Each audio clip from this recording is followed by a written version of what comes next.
3 o'clock on this Monday afternoon. Welcome aboard the Postgame show alongside Elijah Campbell. I'm Jay Phillips. We're inside the Herndon Chevy studios. We have had a weekend to recuperate after. It's not so much the travel. I mean, a lot of us in life travel for work on any kind of regular basis. But if you didn't hear, we were stranded. And speaking of stranded, although we were stranded in Charlotte, not in Texas, because then a little Stevie Ray Vaughan would have been really apropos right there. But we were stranded in the Charlotte airport overnight for a variety of reasons. And Elijah and I, at least, were awake for roughly, well, I don't know about Elijah when he finally went to bed on Friday, but I was awake for like 40 hours straight, which was not fun at all, or whatever it was. Yeah, it was it was like 40 hours because I didn't go to bed on Friday. So I woke up 6 whatever Eastern time, right? No, Central time, Thursday. Did a hit with the morning show. Worked all day, traveled, didn't sleep, and then I made sure to I didn't want my sleep schedule being thrown off, like for the weekend, so I just stayed up all day Friday. That was not easy. It was not easy. But we're good. We're good. Grilled some steaks. Had a little surf and turf on Saturday night. A little Italian sausage last night, and then some caramelized onions. So cooked. Made a breakfast pizza, Elijah Campbell. A breakfast pizza? Yeah, very nice. Good choice. Yesterday, made a breakfast pizza. It was good. So got all my, all the cooking that I would want to do back in, and everything was good. Did no yard work. Did no laundry. That's the way to go. So I did, things that I might typically have done. I did take it easy. Did a few things around the house and whatnot. But otherwise, got back on track. So here we are. A lot to get to. We'll continue to recap what we did in Media Days, or in Dallas for Media Days. I want to give a big shout-out to Tyler Head and Jen Jensen for what they have done to catalog all of the sound that we provided for you from Media Days and then some. So, kind of like last week, Elijah and I were talking earlier. Well, kind of, 2 weeks ago, we began to preview Media Days, with each of the 4 schools that were going on those 4 days. And then last week we had the event. And this week we'll kind of recap some of the things that we learned. At the same time, ACC Media Days going on up in Charlotte. And then tomorrow in Indianapolis, it's Big Ten Media Days. They'll go for 3 days with 6 schools per day, plus tomorrow, I believe, an address from the commissioner of the Big Ten, Tony Petitti. So we got a really busy couple of weeks. It does look, let's start with what is a developing story today. I know that Pete Thamel has put this out, and Pete Nakos of On3, our buddy Ben Portnoy, Sports Business Journal. It appears now that Florida State and Clemson will not be giving notice to the ACC about their imminent departure in 1 year's time. If those 2 schools, or any school, wants to leave the ACC, they've got to give notice by August 15th. If they want, and obviously they would stay in all of the next school year. But then the following year you could be out. Now, they have nowhere to go at this point. That one guy that I'm not even going to mention. If you want to go to my Twitter feed and see it, you can. But I'm not going to mention him publicly otherwise. I was going to pull it down, but I couldn't help it. But he put breaking and then goes on to, in all caps, breaking. Clemson and Florida State will go to the Big 12 and private equity money will help buy them out. It's not breaking, y'all. Because it's not. Because it's not breaking. It's not news. It didn't happen. And I said it in a response tweet. At best, it is an unconfirmed rumor.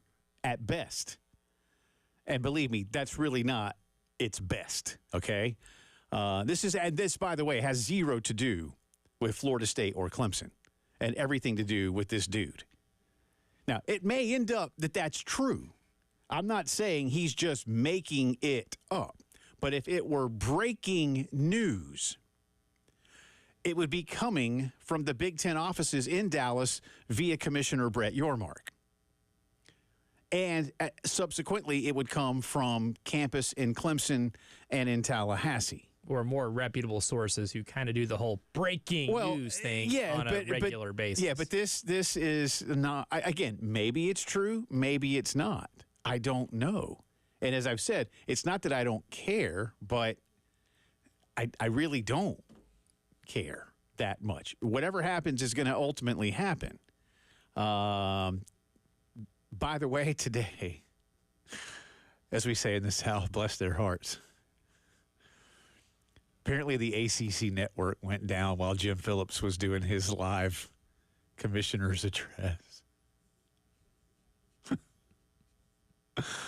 And I really thought, not surprised. Ironic and funny, but not surprising. I thought, like, there's no way that's on purpose, right? Because the ACC network, like the SEC network, for those that don't know, are both run out of Charlotte. They're not run out of Bristol or L.A. And the ACC Media Days is happening in Charlotte.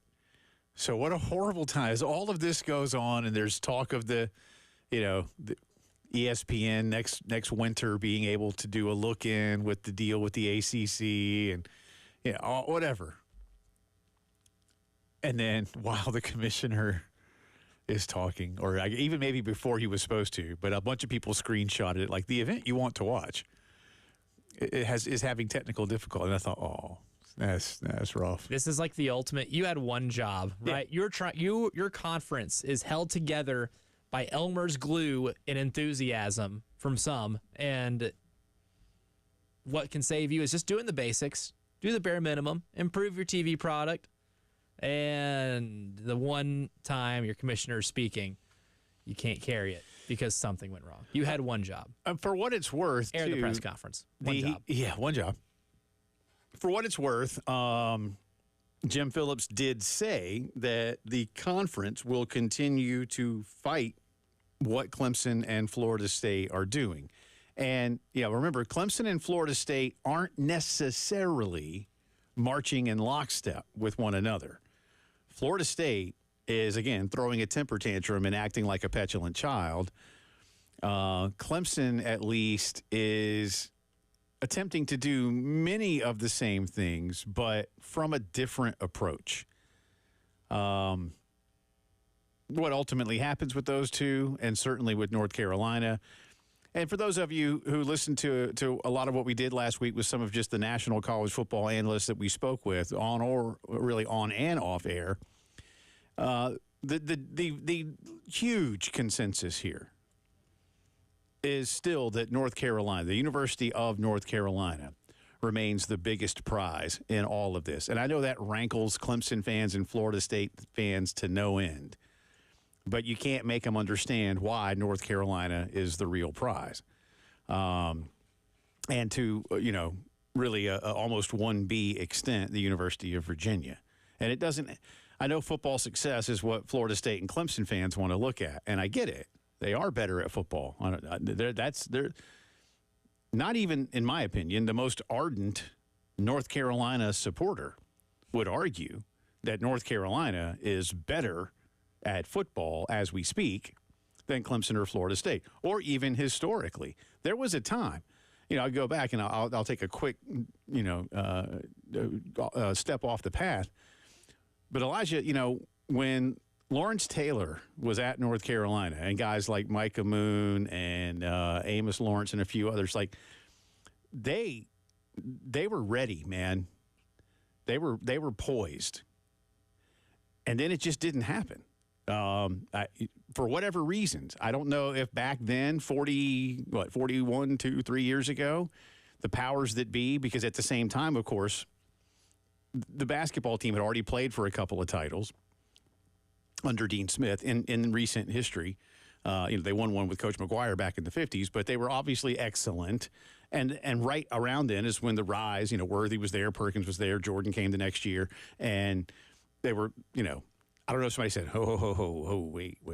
We're not doing both. I have no idea. I have no idea. Whoa, there's way too much talent. Yeah, in both sports to have on one campus. Yeah, buddy. we're not doing the football thing and the basketball thing. We're a basketball school. I have no idea if that's what it was or not, but they were loaded, and they were legit, like legit strong football program, and then it just kind of just went away, Disappeared. you know. And I've said before, if that school ever really wanted to take it seriously and really do what's necessary, a la today's SEC, in terms of expenditures and whatnot, they could do it. Because that state loves it, some high school football, and they churn out plenty of talent. They don't have to go far to It's a recruit. big state, man. It's a big state that loves football. It's just that the colleges love basketball more. Other than ECU, and they're not quite there yet. Anyway, North Carolina remains the biggest prize overall for a variety of reasons, and Clemson and Florida State are certainly good ones, but I still don't know. And all the people we talked to agreed with that.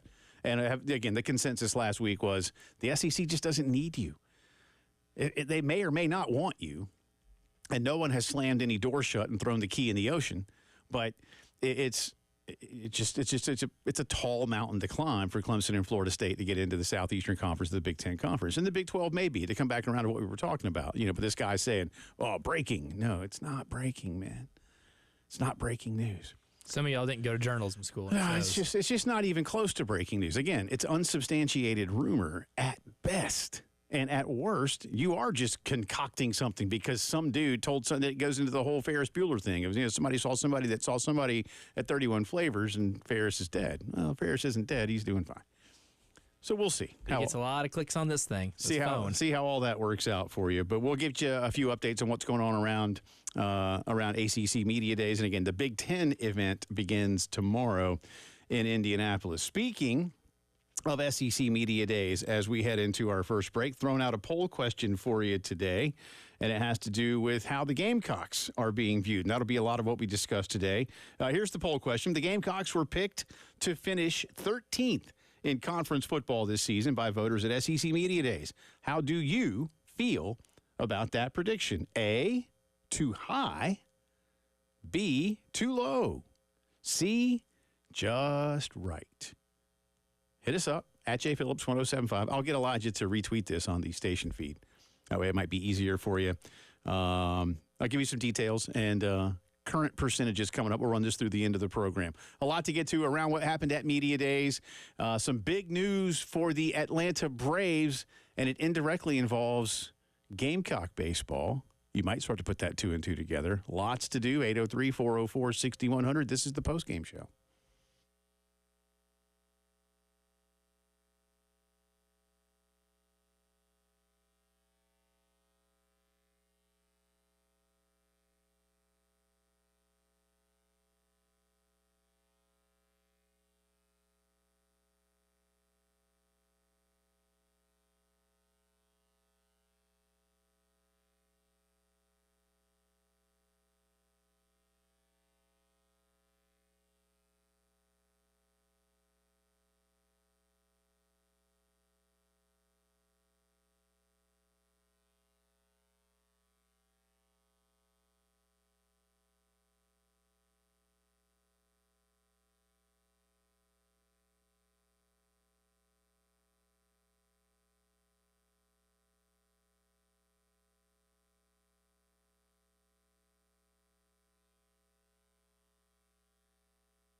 19 minutes after 3 o'clock on this Monday afternoon. Welcome back into the postgame show. Jay and Elijah with you. Hope you had a nice weekend. Congratulations to Xander Schauffele. He had a really nice weekend. Sure did. What a day yesterday, man. If my math was correct, and it's not always, I think that was the 31st time that someone has won some combination of two majors in one season. I did see that it was the 16th time that there's been a combination of two or more in one year that included the Open Championship. But I believe I'm right in saying that it was the 31st time with any combination. It's hard to win one. True. You know? And we've always known that he was ready to kind of break through. If Scotty Scheffler, in addition to Xander Schauffele, easily confusable. He didn't have the putter yesterday. You know, he was striking the ball well, just didn't have the putter. And, you know, we talk about it a lot. Most of what we do is the story. And there were so many great storylines that could have unfolded. Some were the negative types, like, you know, Rory and Tiger just not playing well, DeChambeau not playing well. And he's making more enemies every time he turns around, it seems. But that's a whole other topic. But like the Dan Brown guy, not the author of the Da Vinci Code, but Dan Brown, an English 29-year-old. He and his brother are both former English amateur champions. He had to qualify to get into the Open and finished in the top 10 and was in the top 5 going into the final day. And they show him just high-fiving fans and smoking heaters. You know, and just having the time of his life. Throwing his cigarette butt down on the course like, you know, like he's out at the local muni and everything, man. It was great. It's great. It's great. Hitting darts on and off the course, baby. How you doing, Mike? You know, he's just, you know, it was, I didn't even know dudes could smoke on the course anymore. Yeah, I mean, you're out in the open. They don't have a John Daly rule. I don't know. Well, yeah, Daly, ban man. people from Daly ripping heaters on the course. I feel like John Daly is that dude who, if they'd let him, he'd like have the cigarette dangling from his mouth while he's putting and hitting and whatever. He's grandfathered in, you know, or has his caddy hold this, you know, instead of like holding the bag or the umbrella if it's raining, because it was raining a lot this weekend. Like, hold my cigarette. Having to hold the cigarette under the umbrella. Yeah, but while he's putting, he could have it. You know, like you can't really. I don't think you could hold it in your mouth and like, you know, swing away. That seems like that could get problematic. Challenge accepted, buddy. You know, yeah. Somebody will do it. And somebody has, I'm sure. There's somebody right now going, oh, I do that every weekend. And you know, more power to you. Someone's probably behind the wheel of their car now saying, you've never seen me golf, this is a judgment-free zone. Observation and honestly, judgment, not the same thing. That's more impressive. What we're saying is that's more impressive than anything else. Like, if you're able to keep that in your mouth, go full swing and still hit it on the fairway. Yeah, sure. If you can do it, that's great. That's hard. I would advise against smoking in general. Smoking is really not good for you. But if you do, that's your call. And that's why the Surgeon General warning is on the pack. Yeah. But anyway, that was a great story. Justin Rose, you know, of course, is English. This tournament this weekend was held in Scotland. It is often held in England. But you know, for a person from the UK to win this, you know, it happens, but it's been a while. It doesn't happen that often. And that'd have been cool. There's a lot of good ones. So way to go, Xander. Winning 2 in a year. After being so close for a long time. For a long time. And, you know, see his mom and dad there all crying. You know, everybody loves tears. It's good. I would really like to see a Schauffele-Scheffler rivalry that extends years on end. Yeah. Well, I think they're both going to be. I mean, I haven't seen the world ranking today to know exactly where Xander is. I believe Scotty is going to remain number 1. They will both be on the United States Olympic team, and that tournament starts in a few days. So that's cool. That's exciting. The Olympics are coming up quick. And speaking of which, Justin Rose has won an Olympic medal, gold medal, and Xander Schauffele is the reigning gold medalist of the Olympic Games. So Xander has a chance. You know, you get 2 majors in a year. Now you can go back to back with a gold medal. That'd be cool. Very impressive. Yeah. Then you have a really hard time comparing who has the better year between Scheffler and Schauffele, because then Schauffele would be an Olympic champion and 2-time major champion. Well, Scheffler had that stretch of winning seemingly everything he played for the calendar year. He has more wins this calendar year than a long time. he's had a fantastic season, Scotty Scheffler. Unfortunately, it got away from him just at the end of the U.S. Open. And, again, he was striking the ball this week in Scotland at Royal Troon. He wasn't putting, which is not like him. But you win 2 majors in a year. Listen, look, if Xander, say, won 2 majors and then, missed every other cut, you'd argue that Scheffler had the better year, and you'd be right. But Xander hasn't done that. He's had a solid. In fact, really, in most of the big statistics, I think Xander ranks second to Scotty in just about all of them this season. We're getting close to a golf neck and neck between 2 guys. And now Xander has 2 of the 4 big prizes. So I think at the end, let's see what they do with the FedEx Cup and a few of the final. There's the majors are done, obviously. And again, if Xander does, if either one of them go win the gold medal, what if they go gold silver? Oh man, Magic bird, but for golf. I mean, who knows? And I'm looking forward. I mean, listen, this year's Olympic tournament might be the best one ever in terms of the names. I mean, you'd love to have Tiger or somebody there, but these are guys that have all earned it from their nations. Yeah. But it's a strong field, man. Tiger would be good, but I'd like to see an American win gold. So, sorry, buddy. Yeah. Now, like the dude that called me a couple of weeks ago and was like, I can't believe you'd pull for an Irishman over an American. I was like, dude, it's U.S. Open. It's pro golf. I'm going to pull for who I like, and I don't like DeChambeau. But when it comes to the Olympics, I'm really glad DeChambeau or Patrick Reed aren't playing. So you don't have to do that. Actually, I wish they were, just so you would have to.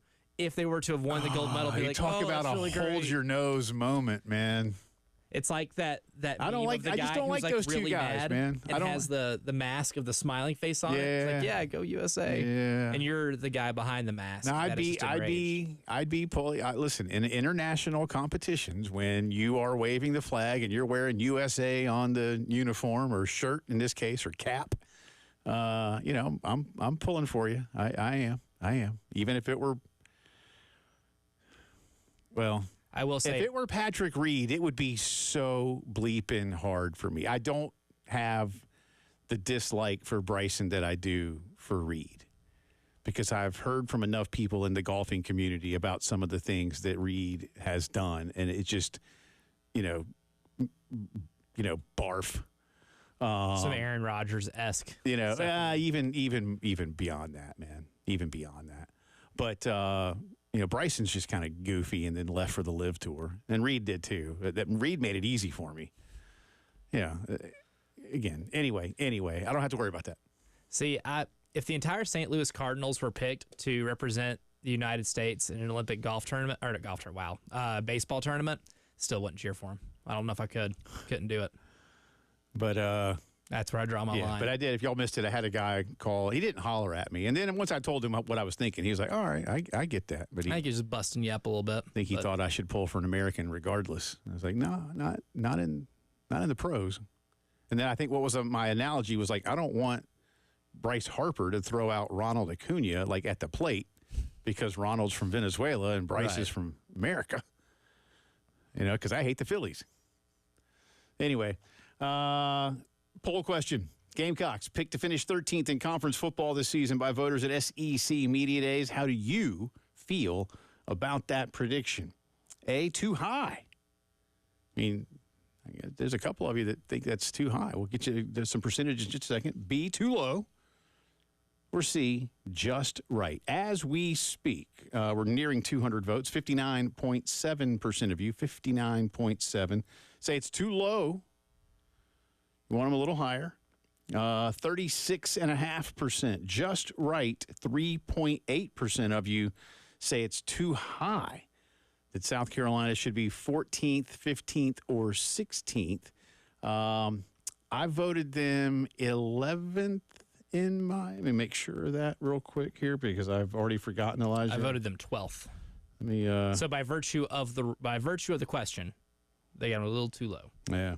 Yeah, you know what? I don't have it pulled up, and I'm going to have to go back and find it in an email because I saved the PDF. Yeah, I saved it too, but I clicked it out of here, and I got to go back and find it somewhere, so I'll have to get it somewhere else. But I'm pretty sure I picked them 11th. Again, as we said, Florida, Auburn, Carolina, Kentucky, probably not A&M. They're probably talent-wise just a notch higher, but success-wise, but Carolina, Kentucky, Auburn, Florida, kind of all in that same boat where, like you said, you could kind of blind resume them, and I don't know which one's which or who's who or whatever else, Auburn might have. Did Auburn make a bowl game last year? They did, and got completely smacked around by Maryland and their backup QB. Yeah, that's what I thought. Embarrassing. They were 6-6, right? Carolina and Florida both 5-7, and Kentucky was 6-6 as well. Kentucky was 7-5. Oh, were they? Okay. Yeah, because then they got beat by Clemson in the bowl game. Okay. And went 7-6. Okay. All right. Maybe that's what I was thinking. Okay. Anyway, there you go. They're close. So hit us up at jphillips1075. Elijah retweeted it at 1075 The Game on Twitter. Come back with a little bit of very cool baseball news that concerns the Braves and sort of the Gamecocks. This is the postgame show.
Yeah, just kind of keep sleeping on us. I think I don't hear too much of the media, but I've heard enough, and so I've heard enough, and I'm okay with what's being said. That's fine. But to those people saying those things, they're going to be a little upset when the season goes on and how we what we do. So yeah. That's Gamecock defensive lineman Alex Huntley from last Monday's appearance at SEC Media Days. Keep sleeping on us. Carolina picked 13th. That's part of today's poll question. And Curtis just hit us. Welcome back in, by the way. He's Elijah. I'm Jay. Hi. I am. Curtis says he voted just right in our poll question. Better to be a bit under the radar, keep the players' heads right, use it for motivation. Yeah, Curtis, I think that's what Shane is comfortable with. I'm not going to say that's what Shane wants. I don't think you want to fly under the radar. You don't necessarily choose that for yourself. Maybe in some situations, well, I don't think you choose it. I think sometimes it just happens that way. And look, this year and last week, Texas got a lot of coverage. Oklahoma didn't get as much as Texas. But I think, I threw this out earlier too. Georgia, I have on my notes here, Georgia is quietly the overwhelming favorite to win this conference. Now, maybe it's kind of like not ho-hum, but like, oh, yeah. I mean, Georgia's just that much better than everybody. I did pull up my my media vote, by the way. Let me go back down. But Georgia's just become accepted as fact at this point, if we're being honest here. I did vote Carolina. Surprise if they weren't. Yeah, I did vote Carolina 11th.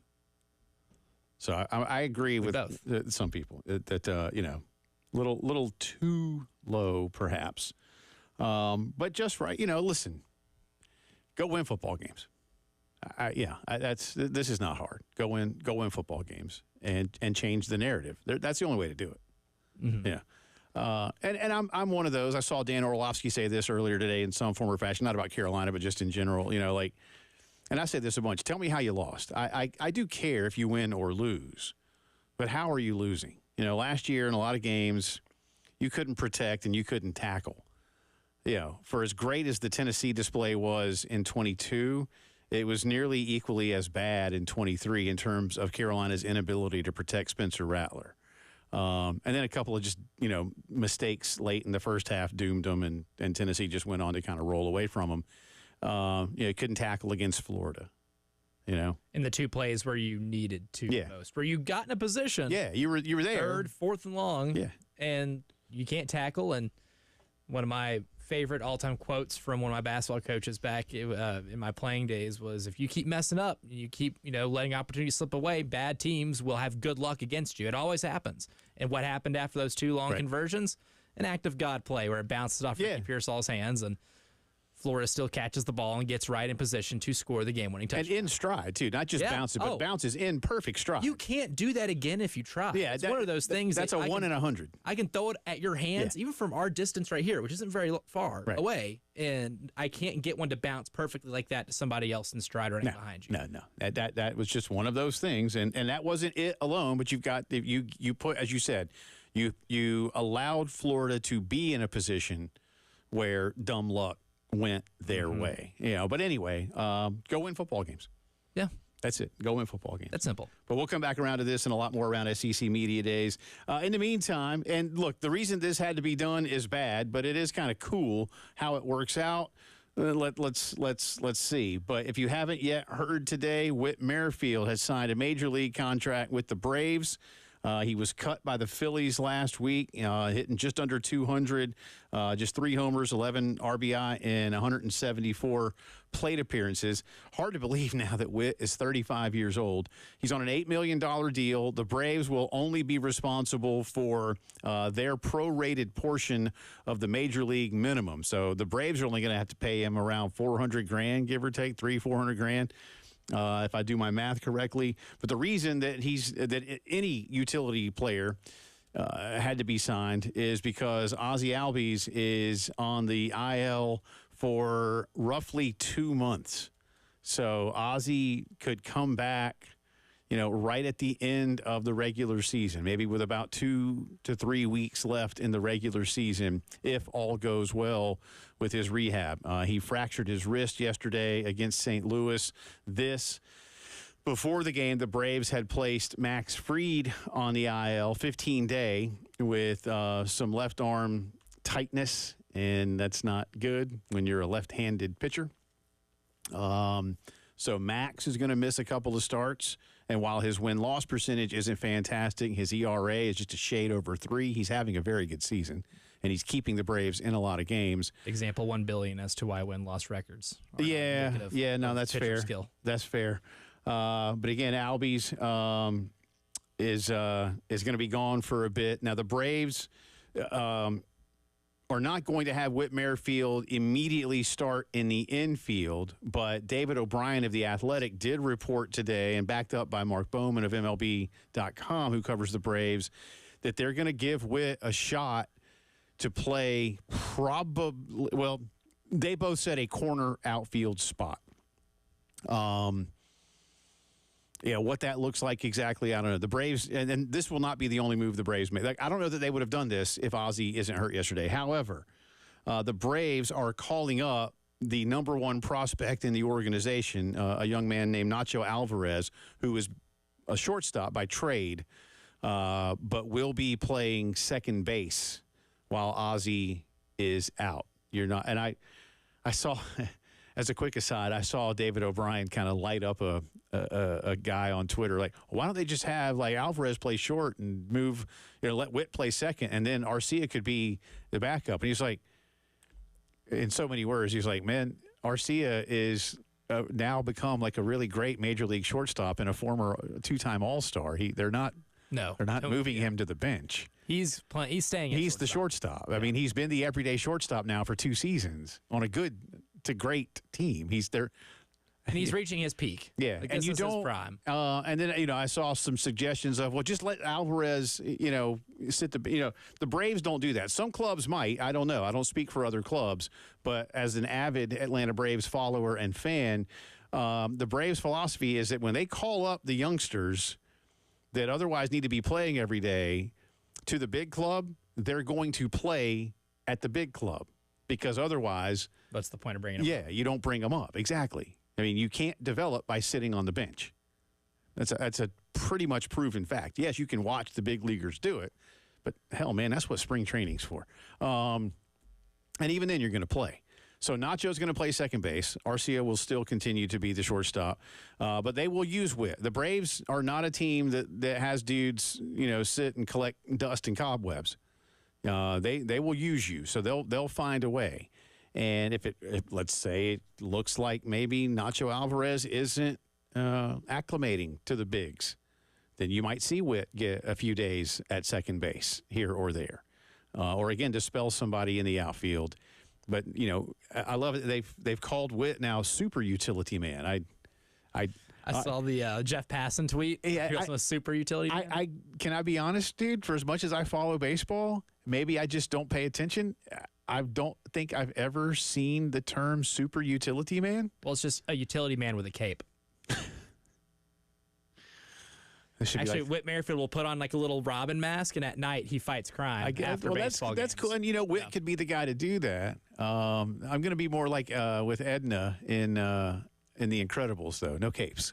They're not practical. No, never capes. have been. No capes. But that's how you can show you're super. Yeah. It's all optics, baby. Well, capes are cool. I also think of Seinfeld, who wears a cape? Well, it's nice cape weather. Cool. Breezy. It's nice cape weather.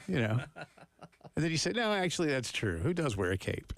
By the way, fun fact, the actor in that scene in Seinfeld who's wearing the cape is Larry David. Just thought you might want to know that. But Nacho Alvarez will be playing second base, and we'll see how this goes for the Braves moving forward. Whit's been to the All-Star game 3 times. Got to Kansas City right after they won the World Series, but became a fan favorite in KC. Broke George Brett's team hitting streak back in the day, which is very cool. Mm-hmm.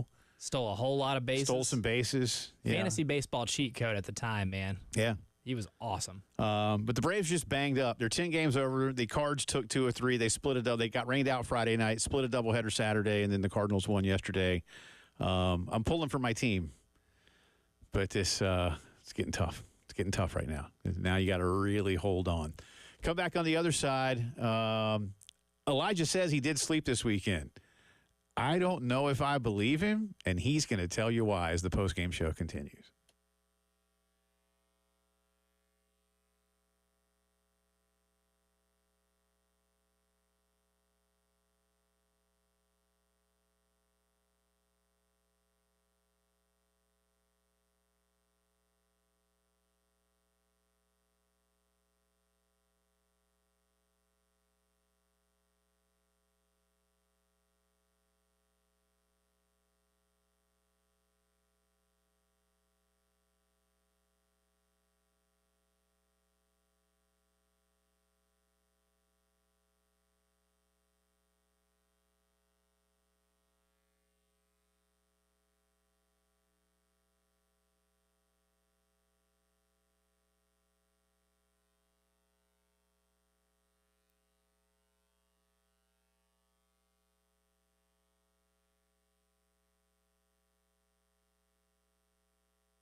Welcome back in. Post-game show continues on this Monday afternoon. Along with Elijah Campbell, I'm Jay Phillips. Appreciate you being with us. Coming up, we'll get you more sound for Media Days, update our poll. Got a lot to get to today. ACC Media Days underway in Charlotte. Big Ten Media Days tomorrow through Thursday in Indianapolis. The Pac-12/2, negotiating with some Mountain West schools. So a lot of college football to talk about. Did you see how the Pac-2 did their media day? Yes. That's how you do it. Free right there, drinks buddy. in Vegas. An open bar in Vegas with all the festivities starting after like 9 p.m. That's how you do it. It was part sad and fun to look at. I mean, it was one of those things where it's like, you know what? I would attend that. That sounds like you guys are having a lot of fun. Just the two of them. Yeah. It was Washington State and Oregon State going on a very public date. Celine Dion come by later for a little concert. That would be nice. Barry Manilow's might have been there. I'd pay extra for that. Again, I've used the term once already, but I'll use it again. You know, bless their heart. Not their fault. At least if you know if it's going to happen to you, have fun. Not their fault that this RIP Pac-12. Speaking of college football, many of you have probably heard that Electronic Arts, EA Sports, has put out a new college football video game for the first time in, a decade-ish? Yeah, the last rendition of the game, I believe, was 14. Was NCAA Football 14. Yeah. And if you haven't heard that, then I guess you don't pay attention to the sports news, because my goodness. Or listen to this show, because it did kind of may or may not involve antitrust law that was being violated. Name, image, and likeness stuff that was being violated, and that's kind of why they didn't make the game. But for 10 years. That's right. But now it's back, baby. Like we never left. And our own Elijah Campbell has spent the entire weekend, basically, playing the brand new college football video game. So let's go. To tell you exactly how excited I am for this, like, look, the only console that I had in my apartment before this past weekend was a PlayStation 2. Really, the only video game that I've played religiously over the last 10 years, I went through a 2K phase where a buddy of mine had a PlayStation, and we'd get 2K. We lived with each other for about like 6 or 7 years. So we get 2K every year, and we'd play. But then we kind of like got bored of it because NBA 2K has just become the same game every single year. And so we've kind of gotten over that. But I've never had the desire to purchase like another console because – one, it's expensive. Two, it's expensive. And three, am I going to have time enough to play enough to make this expensive purchase worth my while? But I was going to make sure I was playing this game. And the entire week while we were in Dallas, had a great time. I thought we did some awesome work. There was one thing that was teasing me the entire time, and it's that radio station from Arkansas right ahead of us that had the TV and the game being played the entire time. And it was like a 50-inch TV on their table. Big old TV right here, and they're playing it all week. And I was like, man, you know what? I'm gonna do it. Yeah. We're busting it out. Yeah. We're gonna play this game. So when we got back after this disastrous nightmare of a travel week occurred, then instead of I took some time out of my nap to run by Walmart, pick up my brand new PS5, and after we got done with the show on Friday, I downloaded that bad boy. Took a little long to download, but that's okay. How long did that take? Because you texted me that it was taking longer than you had anticipated. It took like 2 hours. All right. But big game. A lot of stuff to download. Sure. Totally get it. Sure. But after that, buddy, so I was scrolling through teams. I was like, you know what? I'll play with an SEC. Do an SEC game. Right. So I was going to do random teams until I found 2 SEC teams, and it was Tennessee and Mississippi State. So I was like, Tennessee's probably fun. They sling the ball around the yard. And I threw a 79-yard touchdown pass in the first play, and I was like, buddy, I am so back. I was not so back after that. I ended up getting my tail kicked, and I had to actually figure out for a little bit how to play the game. But the review, it's awesome. It's if you've been playing Madden over the last 10 years and you're like, it's probably too much like Madden, you're wrong. It's not, because this game is good, and the mechanics are really good. The passing options are awesome. Now, just from a gameplay standpoint, I mean, have you been playing? I mean, did you find it was easy enough ultimately to pick right back up with the controllers and such? It's because the last time I played a college football video game, it was on the PlayStation 2. Okay. So there's a little bit of an adjustment period. We're 3 gens removed from that one. Right. But I played Dynasty mode for way into the night. I fell asleep on my couch with a controller in my hand. if it tells you anything. And I was like, it's probably time to turn this thing off and go to bed. But the entire weekend, ashamed to say, the only time I left my residence was to pick up her luggage from baggage claim at Columbia Metropolitan Airport once it finally came in. But other than that, I bought a bunch of frozen pizza a bunch of Mountain Dew Baja Blast, and we partied like I was in middle school again. And you know what? It was the best weekend I've had in a long time. That's good. That's this good. is as That's fun good. as I've had in a long time. A+. I'm certainly intrigued. I don't know. I think you hit on the biggest thing. If I went out and bought a new game system, am I going to have enough time to play this plus other stuff and justify it? And the answer, sadly, I believe, is no at this station in life. But I could probably be talked into it. We shall see. More thoughts from Media Days and what else is going on around college athletics, including some good news for baseball fans. Be right back.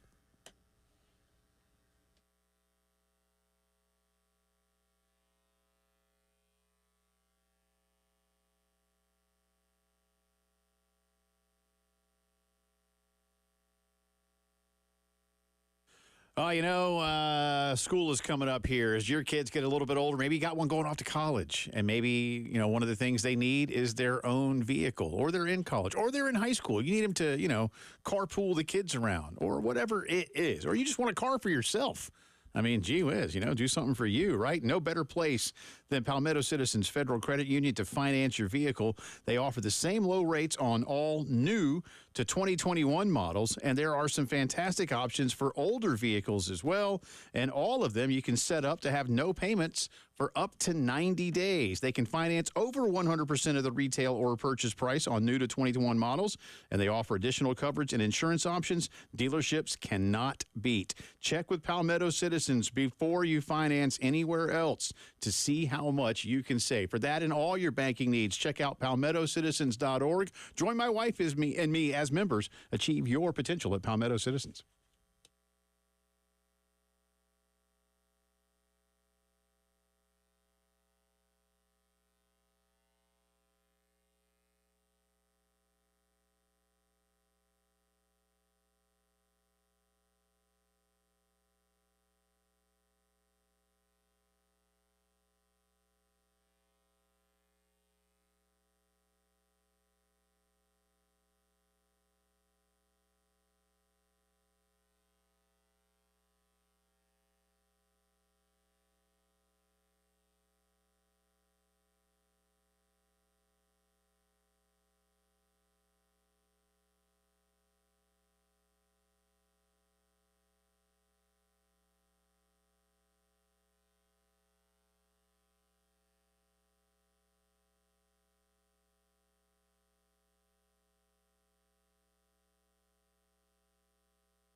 4 o'clock Monday. Welcome back in. Second hour of the postgame show coming at you from the Herndon Chevy Studios in downtown Columbia, South Carolina, along with Elijah Campbell. I'm Jay Phillips. Thank you so much for being on board with us. Lots to get to in this hour as we continue to follow what's going on up in Charlotte at ACC Media Days. Get you a few quotes from what Jim Phillips had to say here in just a second. He's the commissioner, no relation.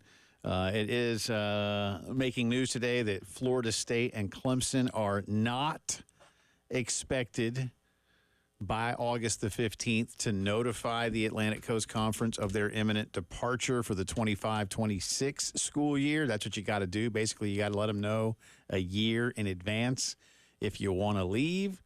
And at that point, too, you'd have to have all your exit fees and such ready to be paid. And right now, FSU and Clemson, if they do indeed want to leave, and by all accounts, they do, there's going to be a hefty price tag attached to that. And they got nowhere to go because you don't know if you're another conference. Listen, until they get this grant of rights thing done, for those of you who haven't been paying a ton of attention to it, and sometimes I don't blame you, but this is our job, so we do.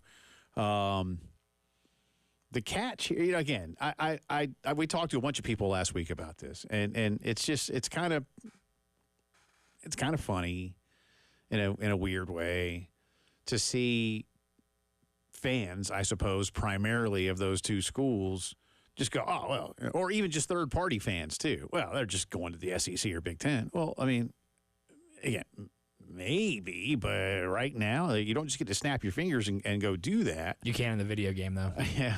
There's an option. That's pretty funny. But, can't confirm. You know, really, how all of these schools get paid is because their media rights, by and large, have been turned over to their conference, and then the conference negotiates on everyone's behalf and comes up with the number that every school receives. And so Clemson is arguing, for instance, in their lawsuit that if they were to leave the Atlantic Coast Conference, that they can take their media rights with them. And yet when you read about what's going on with the grant of rights in the Atlantic Coast Conference, the language certainly seems to say that that is not the case. But then a little farther down, there's some interesting language that could be construed either way. So, you know, until that gets resolved, any other conference and its TV provider or providers can't pay you because they don't know who they're paying. And again, when it comes to Disney and ESPN, and that's one entity I realize, and I often, as many of you know, I often say Disney. Most reports will simply say ESPN. But let's face it, when you're talking about gobs and gobs of money, you better remind yourself who controls those purse strings at ESPN, and it's the Walt Disney Corporation.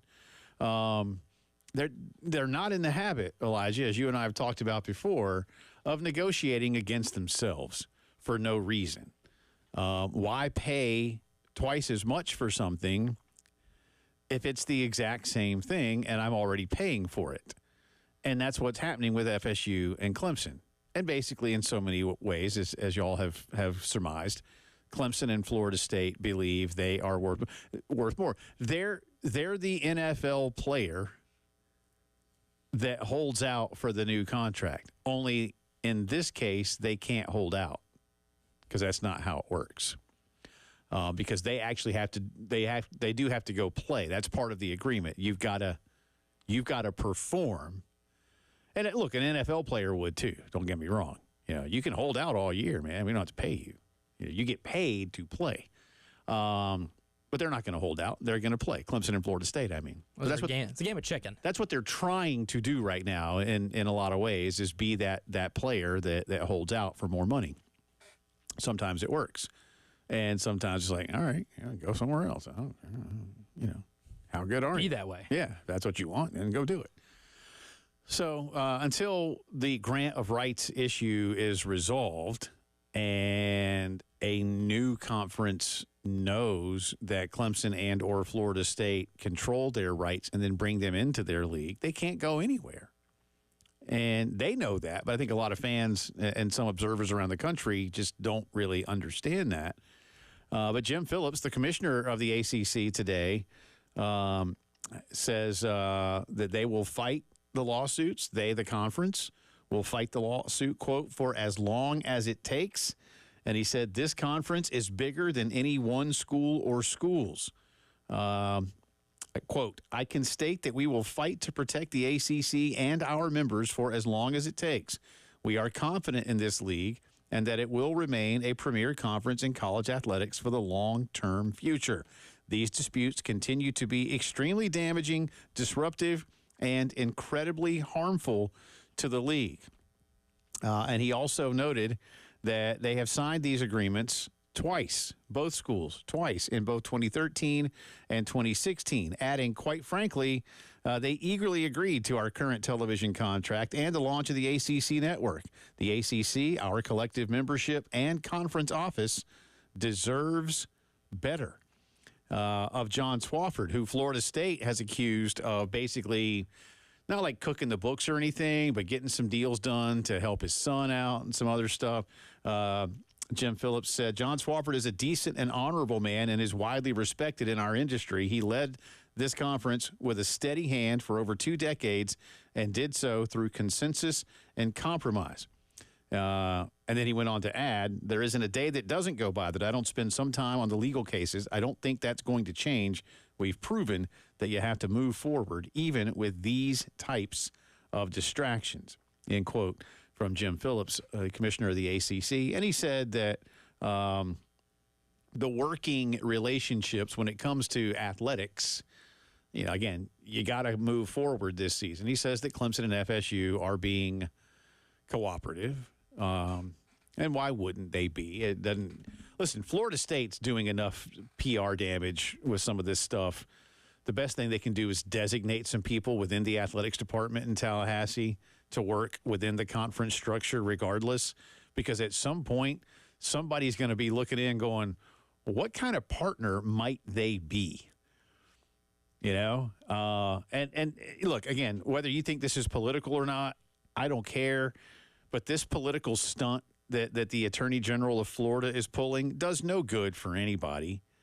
This notion, now we get to see what the ACC is hiding as it tries to damage. The schools know what's in the deal. Because they signed it. They signed it. It's just that it's not made for public consumption. They're not hiding anything from anybody. They do, I will admit, make it, I don't want to say difficult, but it is true, as we have all talked about for years. You initially had to go to Greensboro. Now they've moved to Charlotte.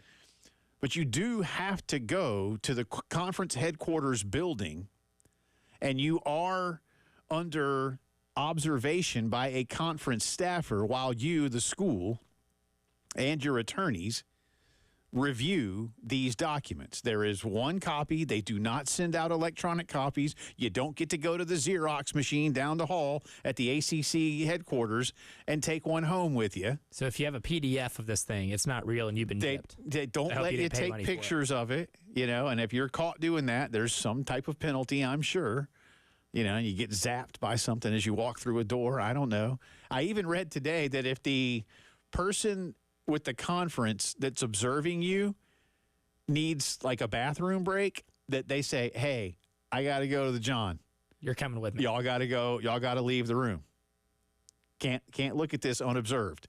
And they don't, maybe they can call somebody else in, you know, like, hey. Surely someone has thought this through. Yeah. Hey, Bob. It's Pete here. I can you come down to the conference room real quick? What's up? Can you just come. I gotta. Oh yeah. Cool. Can you spell me for a second? You know. So you know, if you want to call that difficult, I can appreciate that. But otherwise, nothing is hidden from the member institutions. They have to know you have to know what you're signing. Again, I'm blown away by this notion that some want to believe. Again, like I said, that the ACC, you know, the ACC is like the emperor, and will let you know as one of his subjects what you'll get to do or not do. That's not how this works. And it never has been. Look, why the need for such a heavy amount of security? I won't call it secrecy, but security over this document? I don't know. I don't, and I couldn't tell you if the same is true. I've never really asked, actually. You know what? I should have done that last week. Like, what's the SEC agreement look like? Why do you have to, because look, the SEC, from what I understand, Elijah, and you might have asked these questions before, the SEC is basically like, hey, come on, once they invite you, there's no, like, you don't have to pay to get in. And there is a little bit to pay to leave, I think, but it's not really extravagant, because who the hell wants to leave? Right. But it's more of a gentleman's agreement in the SEC. It's like, hey, this is the best deal going, pretty much. Come on in. It's the club. Everyone's out. Yeah, I mean, if you want to come in. I mean, you want to leave? All right. That's cool. I guess, yeah, for you. Yeah, Maybe. see ya. Yeah. Whatever. And, and again, they're not kicking people out. We've heard those things. Why don't they just kick Vanderbilt out and bring Clemson or Florida State? And they're not. You can't do that. You're not kicking Wake Forest or Syracuse or Boston College out to bring in West Virginia or somebody, in the ACC. You're not doing that. But Jim Phillips says they'll continue to fight and look, do they mean that? I think that's what you got to say publicly, right? That's the way I look at it. You've got to take that stance out in the open. Mm-hmm. By the way, and here's my third. Did I already mention this? I already mentioned this. Never mind. I'll say this is the third time. But if you missed it last hour, while Jim Phillips was saying all these things today, the ACC network went down. So I can't even go back and verify. And there's just some level of, I hope somebody was recording it, like even on their phone. Some reporters. We've got quotes, right? Yes. We got the transcript. So at bare minimum, we could get like an AI voice to read it back and sound as much like Jim Phillips as possible. Oh, we could voice sample. That technology exists. Or we could just not widely available, but available. We could just get Wright Thompson or Ryan McGee, as we said last week, to just read these things. Hey, every SEC coach should sound like Sam Pittman. Every SEC writer should sound like Wright Thompson or Ryan McGee. I don't know what the ACC equivalent would be, but I mean, it's got to be something similar. Yeah, I don't know. The most ACC sounding head coach. Well, could we? I mean, he's not coaching anymore, but could we get Roy to do that? Sure, yeah. Roy fits that mold. Yeah. I mean, Roy's good ACC. Roy's ACC a North Carolinian through and through, and he definitely has the draw. Yeah, which is necessary. Yeah. Anyone that comes to these two conferences and doesn't sound like that. You ever hung around Roy before? I've never had the pleasure. Roy Williams. I love listening to him speak, though. Roy Williams he's awesome. Fantastic storyteller. He's great. So that'd be fun. Yeah, that'd be a lot of fun. That'd be fun. Should get him on the show. I'll try. Yeah, I don't know. He probably spends a lot of time at the beach these days. Yeah, probably. That'd be my thing. He's from Asheville. I don't know if he has a mountain house anymore. Say, Roy, we just want to hear you talk. That's it. Yeah, he's great. So, look, good luck to all. I in all seriousness here, and I'm going to hit the break, and then we'll talk more SEC football. I really, really, really, really, really mean it when I say I want the Atlantic Coast Conference to survive. Look, if a few people come and go, okay. And ultimately, like the Cal-Stanford thing, I want that to be temporary. I'd love to see some way for something to happen with Washington State and Oregon State and make that thing come back. You're not bringing Oregon and Southern Cal and them back, but some way, maybe you could convince in a few years, like the two Arizonas, to go back to it. I don't know. I don't know. But the Pac-12 otherwise is dead. We don't need to see that in the ACC. There needs to be a way. That's why I say I wish that these two big schools that are doing this would rechannel their efforts into getting all of their collective members together, knowing there's a live look-in coming up, if you will, with the ESPN deal, and making something new happen and save this thing for the good of everybody, if you really believe that. More from SEC Media Days and an update on our poll question as the postgame show continues.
You know, some of these conferences have been around a while, and while some of them are doing just fine despite their age, others, might need a little help. I wish there were some type of conference health equivalent of the men's clinic, because that's really what a couple of these leagues could use right now, because they don't feel like themselves anymore. They do need a little boost. They do need a little something, and they need a guy like Dan Balknight to sit down with them in a one-on-one consultation and go, what's wrong? What's missing? Do you think? I don't know, Doc. It's just not happening like that, like it used to. Well, we don't have that, but we do have Dan Balknight and his team at the men's clinic to help you when you don't feel like you used to. So set up that free consultation when you just know that something is missing, and let's try to fill in the gaps. That's what they'll do for you together, one-on-one, 803-875-MENS, and online, themensclinicsc.com.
Welcome back in. Postgame show rolling on this Monday. Jay and Elijah with you.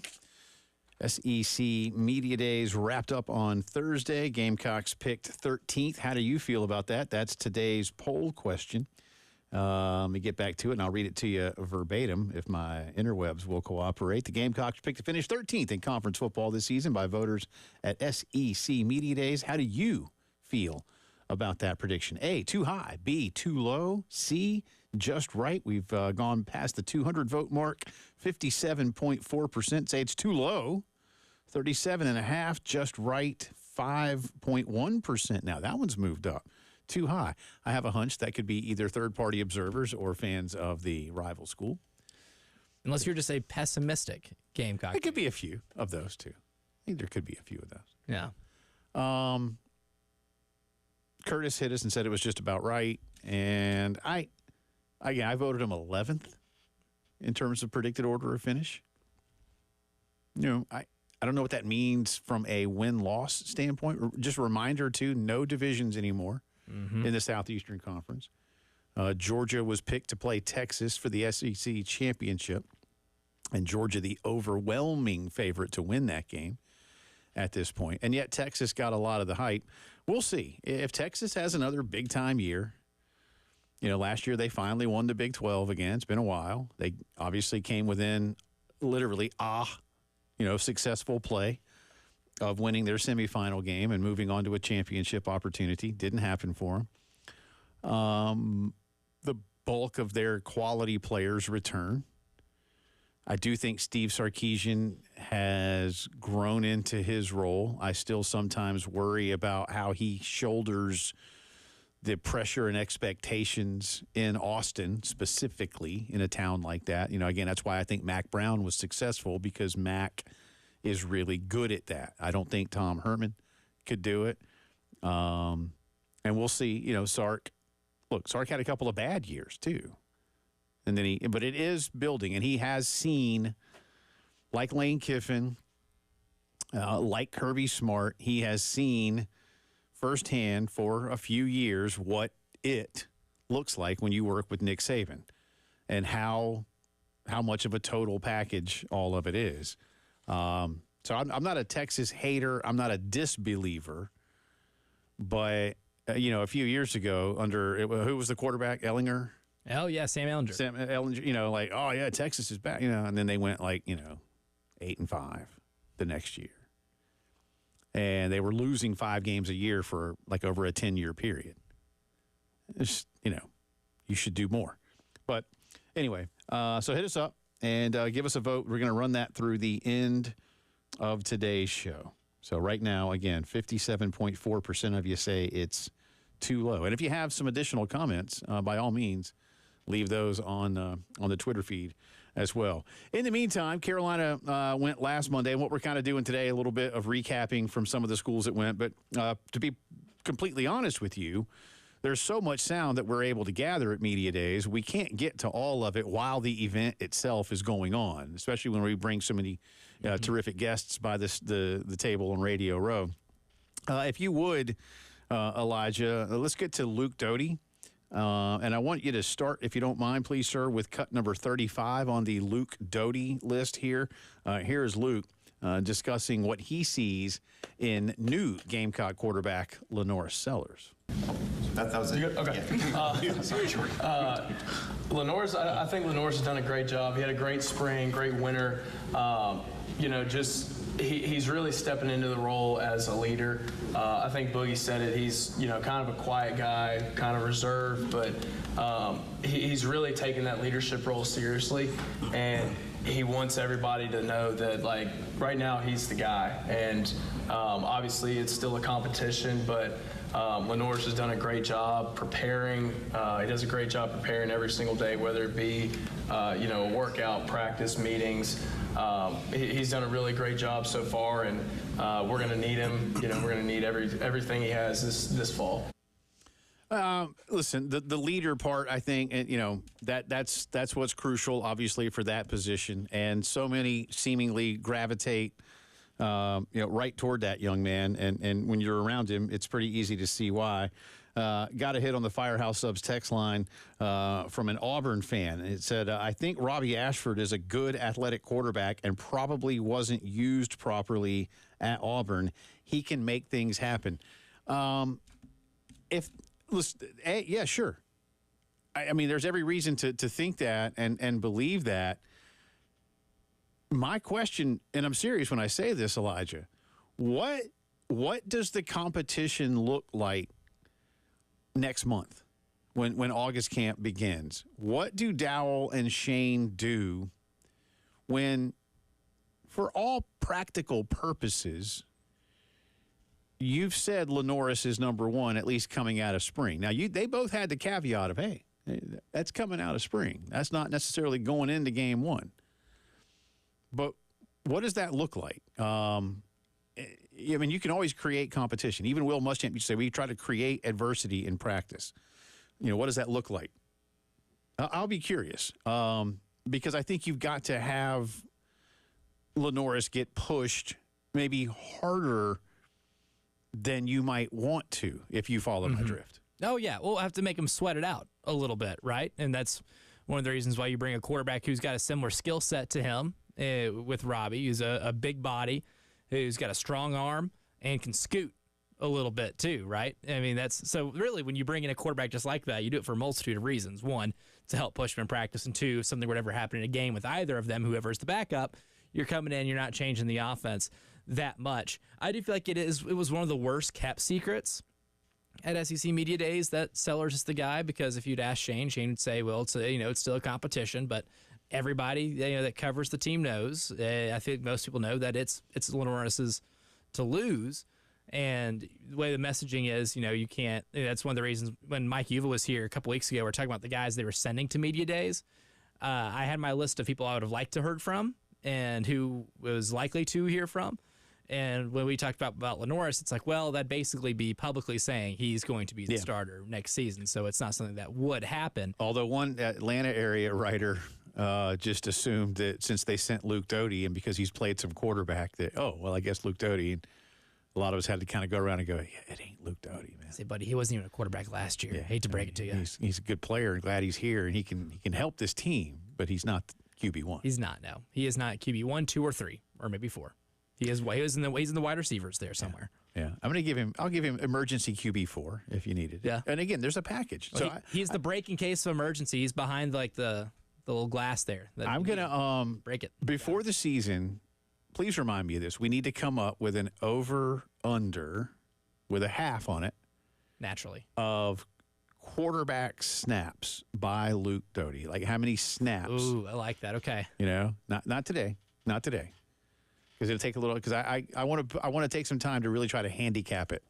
Yeah. As best we can. Snap data is available. It's readily available. Yeah. So we can put a number on that. Speaking of Luke, as Elijah said, he's in the wide receiver room now, as we all know. Cut 34, please, sir, on the list. To me, this might be the place where the biggest battles are going on for the depth chart. Here's what Luke had to say. Yeah, it's definitely been fun. We throw a couple times a week, so we get good reps in with the rest of the quarterbacks, and then a couple times during the week we'll do stuff with Coach Furry. He's done a great job of getting us together and just doing little outings. Like we went paintballing, we went to like arcade go-karts, stuff like that. Everybody gets out and hangs out, has fun.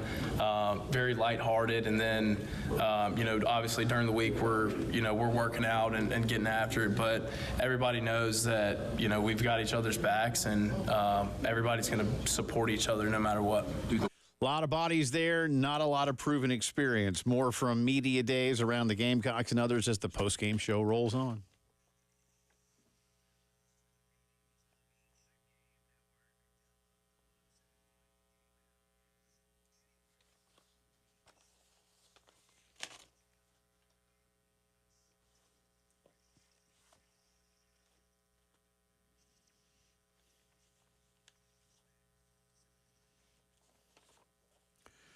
Man, y'all, it's almost like winter outside today in Columbia. I got 88 in downtown. Compared to what it typically is this time of year, that's comfortable. But no, in all seriousness, it's warm. It's going to be warm for a while. If it's time for you to stay even more comfortable inside your home, but you're just like, I don't know if I can afford a new system right now, Jay. This one's old and kind of beat up, but I'd rather get it serviced. Well, look, if you want to do that, 803-677-1500, you're one of the great techs at AAA Heating and Air can come out and work for you. But if you really do think it's time for something new, take advantage of what Roy and Dana Finley are offering their customers, all right? Guaranteed financing, 15-year parts and labor guarantee, no payments or interest throughout all of the next 12 months if you buy in 2024, and you get a $1,500 buyback rebate. Instant cash right there. Boom. Call AAAtoday.com is the website. Get a free quote or call them up, 803-677-1500. Stay cool with AAA Heating and Air.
From the WIS Traffic Studios, I'm Elijah Campbell. The few accidents to get to that are causing some issues on the roadways this afternoon. We'll start in Richland County. We got one on Rabin Road at South Carolina 555 and Faro Road. Another minor one on Killian Road at I-77. And lastly, a minor one on I-20 eastbound. That's over near the Wilson Boulevard exit 71. We also have two accidents in Lexington County to get to you. One near Casey on 26 West, just over near exit 115. And lastly, one on US 321 at Glen Road.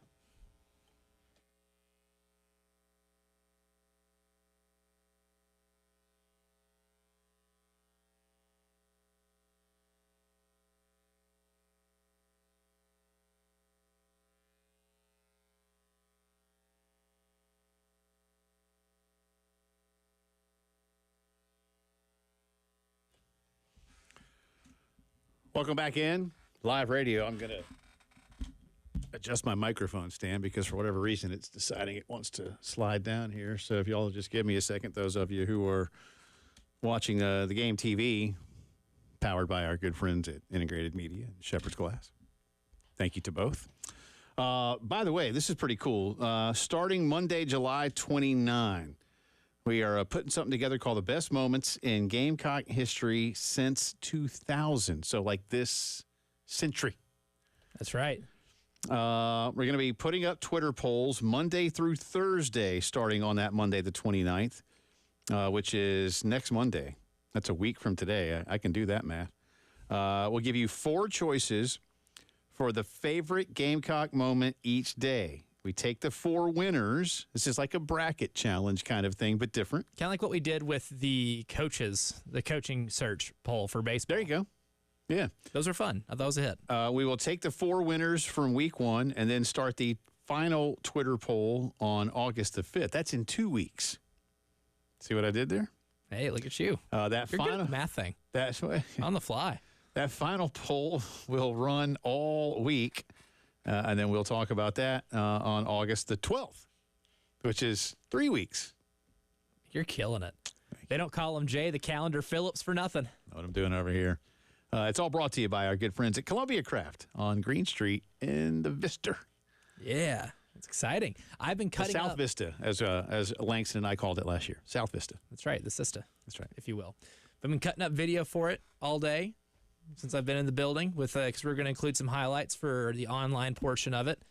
Or we're going to do, like a nice voiceover, introduce these moments and get to relive some of the best Gamecock moments here in the last almost 25 years. Yeah, I guess technically this is 25 years of the century, right? When Yes. you started in 2000. And I knew that. That's why I pitched it. Or, I don't know. Look, I go back to the whole, did the century end in 1999 or in 2000? I believe officially the 20th century ended on December 31st, 2000.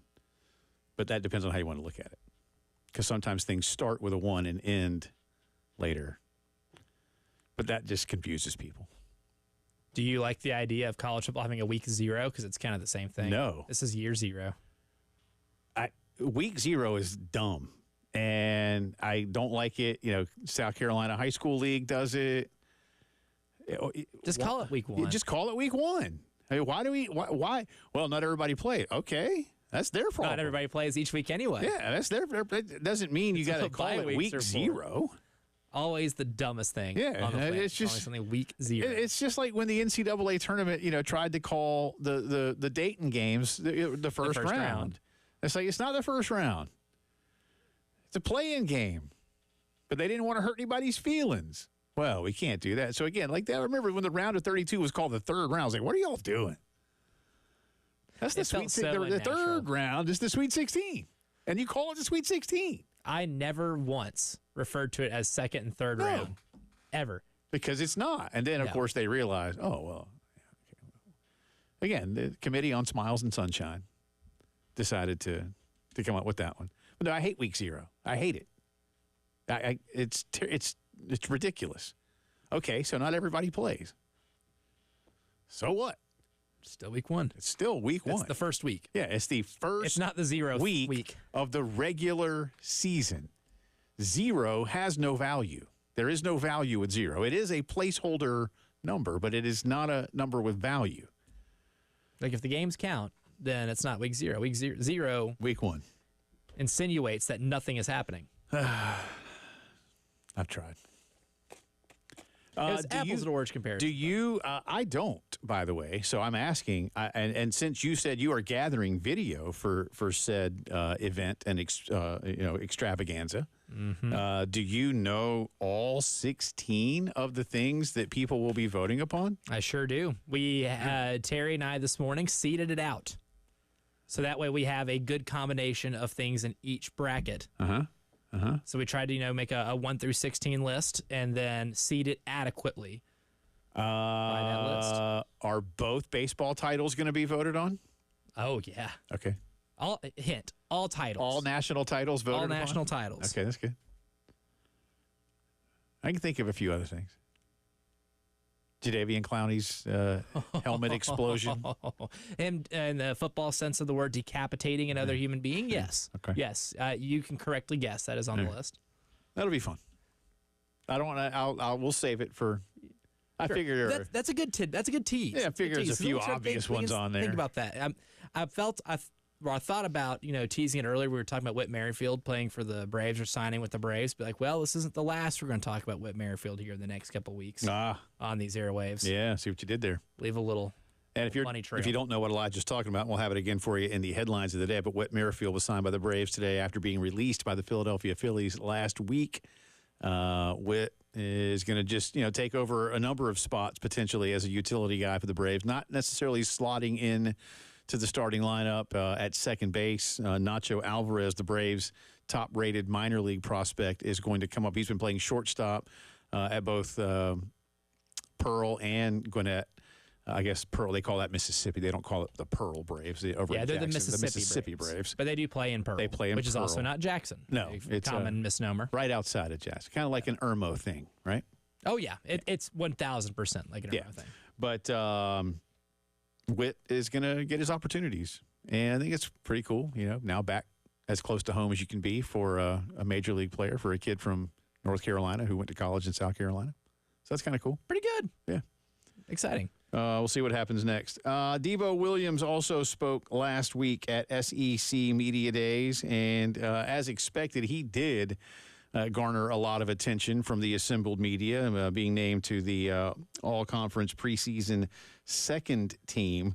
But right here, just a couple of quick cuts from him. But more than anything, what's he doing? Cut 24, please, Elijah. This is Devo on what he's been doing to really shape himself into not only a current big-time college star, but maybe even a next-level guy. So I started back in January, but I also started Pilates heavily, and I do that about 2-3 times a week. I've been doing a lot of field work, a lot of defensive back type of work, working on my hips and my feet, just working on man coverage. I'm obviously still lifting and stuff, still doing my linebacker drills and everything, but I've been attacking hard. All right, we're going to stop and go back to Pilates now. Yeah. Because I know dudes who've tried Pilates, and they've told me they almost killed themselves. Yeah, it's definitely tough. You get the big muscles from lifting, but it works around all of those muscles to stop you from getting hurt or injured. Right. Or if you do get hurt, you can come back faster for sure. So it's been helping me tremendously. My body feels great. Toughest part of Pilates? They got this thing called Pilates shakes, and honestly, it'll get like a certain movement you're in, and you start shaking, and it gets tough. It works a lot of abs, a lot of core, and then as far as everything else, it's just like kind of stretching. Did you ever try the yoga? Yeah. Compare the yoga to the Pilates. Pilates is, I would say, more stabilization. When you do those core exercises like planks, I know what he's talking about. Yeah. I'm going to go out on a limb and say he's in better shape than I. And Terry, who's asking the questions. But doing even like static push-ups, planks, anything like that, the wall sit, you start to feel that thing. And it's that burn. Yeah. That burn exists, it's good brother. for you. But he's going to be a good one. And real quick here, because this is, again, one of the themes, cut 46 on our list, please, Elijah. This is Devo on what some of those who doubt Carolina can do. It used to. I don't even care anymore. I don't care what people got to say, none of that. Nobody knew who I was before I got here. So I don't really care about people's opinion. We just work, and it'll create room for you. That's one of our mottos. If you work, you create room for you. So we're just going to play. We're going to ball out. One of the guys we wanted to get on the show, and I know, Elijah, you finally did speak with J.D. Piquel of On3 Sports. I was watching J.D.'s podcast today, and he believes Carolina is one of those, interesting, unknown teams. But he also echoed a lot of what we've said about Shane Beamer on the potential hot seat. It's like, wait a minute here. In years 1 and 2, most people around the conference believed Shane had overachieved. And then for a variety of reasons, most notably injury up front on the offense, you underachieved relative to a level of expectation. That's part of what happens. I get it. He's like, so really, isn't that he said, and I'm paraphrasing, but he's like, isn't that 2 years of overachievement and 1 year of underachievement? Mm-hmm. Don't you give a guy time still to maybe go back, sort of the 2 steps forward, 1 step back kind of a thing? So, yeah, like a lot, flying under the radar, doubt us at your own peril. Well, you got to go win some games, but the Gamecocks are in maybe a better mental place than some might want to believe. Yeah, I think so too. And you think about it, they had some close losses. They had the injuries. I think they feel refreshed, and they're a little eager to approach this season differently than last. I agree. Some interesting potential college baseball news. Good news. I'll give you that on the other side.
11 minutes in front of 5 o'clock, Monday afternoon. Welcome back in. Jay and Elijah with you. I want to remind you as well, they got the ultimate season ticket starting July 29. Again, 1 week, one winner will get season tickets to all Carolina home football, baseball, and men's and women's basketball games. You'll be registering by going to 1075thegame.com, and just like last year, we'll announce 3 finalists. They will have to show up at our golf tournament at Charwood, and we'll announce the winner. It's all brought to you by Dr. Dan Balknight and his team at the Men's Clinic. That's a prize. It's a fantastic prize. Yeah, that's all right, man. That is all right. So good luck. That starts next week. Stay tuned for further details. Speaking of Carolina baseball, last week, Ross Dellinger spoke with Greg Sankey at SEC Media Days, and the commissioner did confirm that the men and women at his level, both at the commissioner level and at the athletic director level, are narrowing their scope on roster caps, basically, how big a roster can be for various sports. Looks like for football, that number is going to be 105. So that'll be a maximum of 85 scholarship players and then a second maximum of 20 walk-ons. And this is going to be a way with the new era coming in to try and manage these rosters as best you can. Title IX compliance will still be certainly, part of the law. I mean, literally. But when it comes to baseball, there is good news for the sport. In my personal opinion, and I know this is shared by a lot of people, and Kendall Rogers has a piece at D1 Baseball today, and there was a bit of this in a piece at The Athletic as well. But baseball is basically going to we don't have a hard number yet, but according to what Kendall is saying, those same powers that be are looking at settling on a roster limit of between 32 and 35. Right now, you can have 40 players on your roster, but remember, you can only offer 11.7 scholarships. Baseball is what's called an equivalency sport. So everybody basically has to have a little bit. If you want to give somebody a full scholarship, you can, but that just makes it a lot more difficult for you to try and spread the 11.7 around. And I always remind people, if you say, how'd they get to 11.7 again? What a weird number. Yeah, I don't know, like 30 years ago or something, give or take. I forget exactly when now. It was 13 scholarships that you could spread around your baseball team. And they decided to cut it by 10%. So it became 11.7. They're like, I just cut it by 10%. Why? We just felt like it. Again, I've never heard a good reason for this. Again, they still have to determine the overall roster size. In Kendall's piece, he does seem to believe, Elijah, that 35 will be that number. Again, one of the reasons that college football rosters are as big as they are and baseball rosters is that people get hurt. And you don't get to call, San Jose State doesn't get to call, Stanford and go, hey, that bullpen guy that never pitches, it's really good for your team. We need him on our team right now. Can we trade? Can't go on loan. Don't get to no European soccer loan for the half season. No dipping into the minors. So it's likely to be 35, but again, 32 to 35 is where they're going to settle. And schools will be able to offer every one of those players a full scholarship.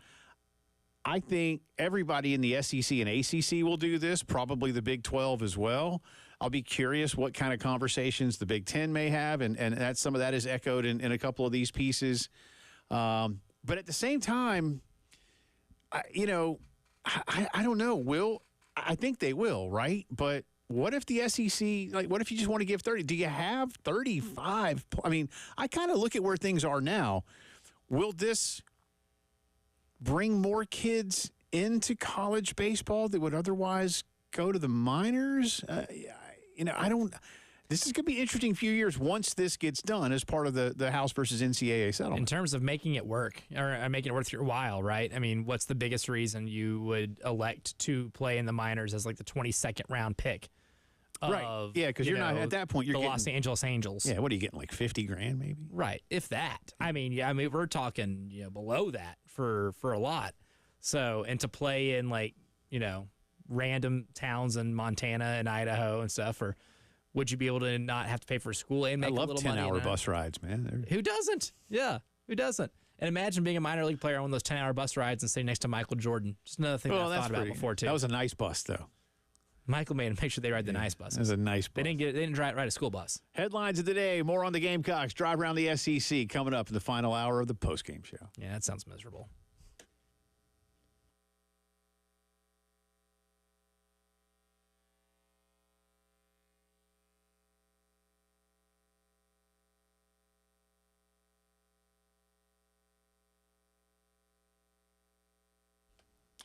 Minor league bus rides do sound miserable, just on the surface. Really miserable. And you have to be really patient. But at Columbia Secret for Weight Loss, you can lose up to 1 pound of unhealthy fat per day and maybe not have to be as patient with your weight loss journey as maybe those poor minor leaguers are trying to get from small town A to small town B to play for not a lot of money. But how can you do this? Well, my friends, Columbia Secret for Weight Loss, Paul Grant and Shaylin over there in town have the secret for you. It's great coaching, it's great dieting, and it's a plan specific to you and your schedule. And they do all of this without any shots, no pills. Very organic process of getting you to be able to lose the weight and reach your desired weight loss goal. If this interests you, you want to achieve your goal the way I did for me, 803-824-4210. Again, 803-824-4210, or go to ColumbiaSecretForWeightLoss.com. Results may vary.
From the WIS Traffic Studios, I'm Elijah Campbell with plenty of accidents to get to you here that might be causing some issues on the roadways. And we'll start with the ones in Richland County.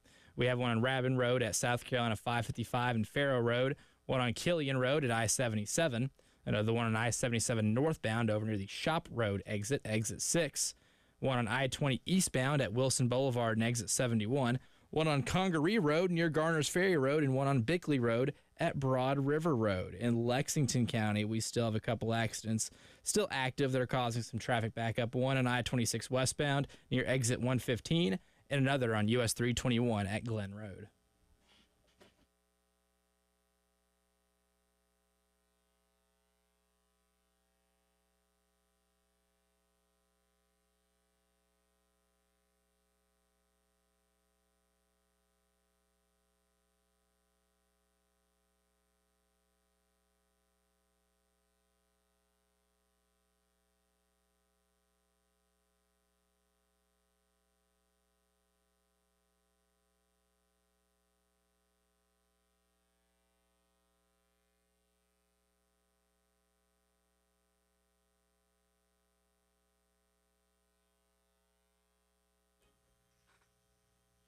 It is 5 o'clock news time on this Monday. Welcome back in. Also, the final hour of the postgame show alongside Elijah Campbell. I'm Jay Phillips, back in downtown Columbia's Herndon Chevy Studios. We start with some local news. Carolina baseball today announcing the hiring of Chris Gordon as the Gamecocks Director of Player Development. Coach Paul Maneri saying, quote, Chris is going to be a valuable member of our staff. In today's game, analytics, technology, and statistics play a vital role in player development, recruiting, scouting reports, and game strategy. Chris's proficiency in all the developmental systems we have at our access, such as TrackMan, BATS video system, Edgertronic cameras, and more, is outstanding. And his ability to analyze the data to make recommendations to coaches will be critical. Chris will be tasked with growing our camp program at Founders Park, and his significant experience in the past as a camp director will lead to great success on this front, end quote from Coach Paul Maneri. Chris Gordon has most recently been at the University of Texas as the coordinator of hitting and pitching development. He was elevated to the on-field staff during the 2024 season with the Horns, working directly with the pitchers. So this is somebody who has been coaching at an elite level already and will now be coming over from, dare I say, fellow Southeastern Conference member Texas. It'll never not feel weird. It'll take a while. It still feels weird. It'll take a while. I thought whenever we went to media days and we would see Texas and Oklahoma's logos like plastered all over the SEC signage, that maybe then it becomes normalized, but it isn't normalized Not yet. Not yet. Seeing the SEC like on the field at Texas and Oklahoma, when you play on the video game, they have the patches on the shoulder. Yeah. It looks so weird. It's still, I don't know. Well, wait till they do it for real. But we'll get there. They have. We'll get there. Right? Maybe. Just like Michael says in The Guy, we'll get there, Pop. We'll get there. We'll quit being creeped out by their existence. That's right. So it's coming around. But Chris Gordon, the brand new Gamecock Baseball Director of Player Development, coming over from the University of Texas. Speaking of Gamecock baseball, in a roundabout kind of way, the Atlanta Braves today signed former Gamecock superstar Whit Merrifield to a major league contract. He joins the team after Atlanta had to place Ozzie Albies on the IL with a fractured wrist. He was run into yesterday playing defense, was Ozzie. Michael Ciani of St. Louis hit him, as he was sliding into second base. He didn't do it on purpose or anything. He didn't try to break his wrist. Fracture his wrist. It's not broken, thank goodness, because if it was broken, he'd be done. But there's a fracture in there, and Ozzie expected to be on the shelf for at least 8 weeks as the Braves try to hold off the Cardinals and Pirates and a couple of others in the wild card race. The Braves are about 8 back of Philadelphia at this point. Whit Merrifield, speaking of Philadelphia, was released by the Phillies in the middle of last week. Whit's now 35 years old, which is just weird. He's on an $8 million deal this season, so the Braves will only have to pay a portion, the prorated portion of his major league minimum. Now, as a veteran guy, that's $740,000. So the Braves have to only pay a portion of that. Where Whit plays initially is unknown. The Braves also called up young phenom, shortstop phenom Nacho Alvarez from Gwinnett, but he will slot straight into starting at second base. And if you're wondering, why would you take a minor league shortstop and have him play second base? He's the top-rated prospect, as I said, in the organization. They like him a lot. There's just nowhere for him to play yet. There is potentially a belief that Nacho Alvarez is going to become the everyday shortstop next year. But right now, you've got Orlando Arcia, who is doing a fine job as a starter. All-star level player. And the Braves, again, I think most clubs probably do this. Some clubs might bring a guy up and have him kind of sit and play when they need him, but the Braves do not. I can tell you, by and large, that when the Braves call a kid up that plays every day to the bigs in an injury situation, he's going to play. And that's how guys like Michael Harris, became stars. Michael had to come up, and I mean, next thing you know, there he is the everyday guy. Of course, he's banged up too right now. At this point, who isn't? It's just been weird, man. This doesn't happen to the Braves that much, and for whatever reason, and like yesterday, you can't do anything about that. Dude slides into you funny and crack.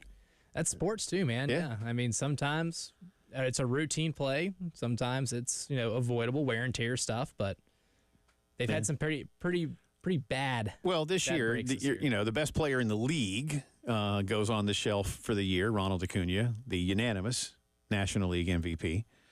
Spencer Strider, who you just gave gobs of money to as, one of your top 3 pitchers. I don't know that he's the ace because the Braves have Max Fried and now Chris Sale as well. So you got a luxury there, but he's done for the year. Michael Harris is on the IL. Now Ozzy's on the IL. Max Fried, if you didn't see, was placed on the IL yesterday before the game with some left arm soreness. Not anything super bad, they don't think, but they don't really know. And that's when you got to be cautious. You're just shutting somebody down in July and early August. He's on the 15-day DL. So it'll be interesting to see what Snit and Alex Anthopoulos do to try to keep the Braves.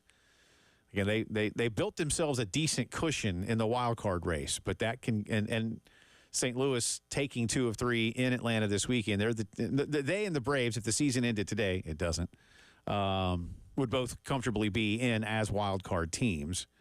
So if you finish first in the wild card, you at least get to play the lowest seeded division champion in the play, or however that works. Now there's a new format now. I don't know how all that works, but you'd like to finish first in that. It's kind of like winning a division, but not. Right? Yeah. You'd like to be the highest rated. It's sort of like that, but not. But it does have an advantage.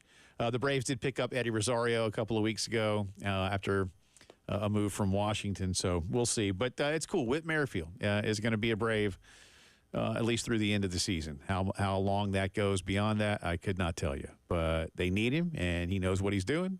So here we go. This is a good rental. Well, this is a guy that, can put the ball in play, still has some speed, is able to do some things that help win ball games, and you don't need them for long term. Right. You just need your best baseball for a couple months here, buddy. That's all they need. You never know if it works out. I mean, the Braves like guys like this. Eddie Rosario was the same way, though. Yeah. Too. Rosario was really struggling before he came to Atlanta and helped them win that World Series. And you come into an environment, and it's not unlike 21. The Braves didn't go over 500 until right around this time in 2021. They were scuffling. They lost Acuna that year for the year. Right around this time, I think right maybe before. Yeah, right before. But, I can still remember him running into the wall in Miami, man, and tearing that knee up. Same weekend as the Euro Finals, the last Euro Finals. So, they were scuffling then, but it's a good environment. Yes, I'm a fan, I know, but anybody that follows the sport will tell you it's a very good environment, very supportive. The Braves expect to win, and players know where they are when they come to Atlanta and what the organization wants to do. There's no, we'll see. It's not like going to Pittsburgh or Milwaukee or somewhere. It's like every once in a while we'll give it the old college try. This is like going into one of your bigger market clubs and the Braves are a big market club, but hey, anyway, so we'll see. But I'm excited for that from Whit's perspective. I know I and other Braves fans in the past have talked about the need for a guy like Whit Merrifield because when you want to win the World Series, just like any other sport, you don't just need depth, you need quality depth. And in baseball, your depth needs to have an ability to play multiple positions. And Whit can really play either corner outfield spot. I imagine he could play center in a pinch, but the speed has dropped a little bit. And he could probably play, if he had to, any of the 4 infield spots, to be honest with you. Yeah, certainly. Well, he's been that guy his whole career. Yeah. Versatile. That's why Jeff Passan refers to him as the super utility man. Man. Which, agreed. I don't think I've ever seen anybody described as a super utility man. If that's what they want to call him, then so be it. Not just any utility man. Continuing our integrated media headlines of the. By the way, the Braves play the Cincinnati Reds. Your Cincinnati Reds, Elijah Campbell, tonight in Atlanta, 7:20. Don't want to talk about them. First They stink. pitch. Again, continuing They're not back. the integrated media headlines of the day. Quite the ACC opposite. Media Days continues, or actually started today, up in Charlotte. And Jim Phillips, no relation, the commissioner of the ACC, said, I can state that we will fight to protect the ACC and our members for as long as it takes. We are confident in this league and that it will remain a premier conference in college athletics for the long-term future. These disputes continue to be extremely damaging, disruptive, and incredibly harmful to the league. He, of course, speaks of the lawsuits that both Clemson and Florida State have filed against the conference. They want out. They want to negate the grant of rights. They want to renegotiate their exit fee should they decide to leave.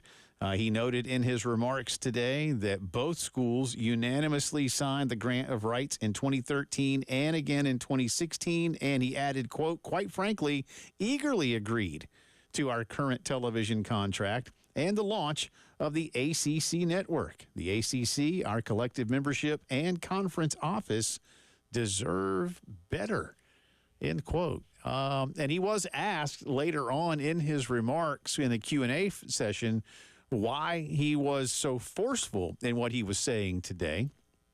And he basically said that forceful moments deserve forceful support and leadership. I don't know that I've changed at all other than I stand by everything I've said. Either you believe in what's been signed or you don't. We're going to do everything we can to protect the league. This has been a league that started way before me, 71 years ago, and will be a league around a long time after I depart. What gives conviction, he said?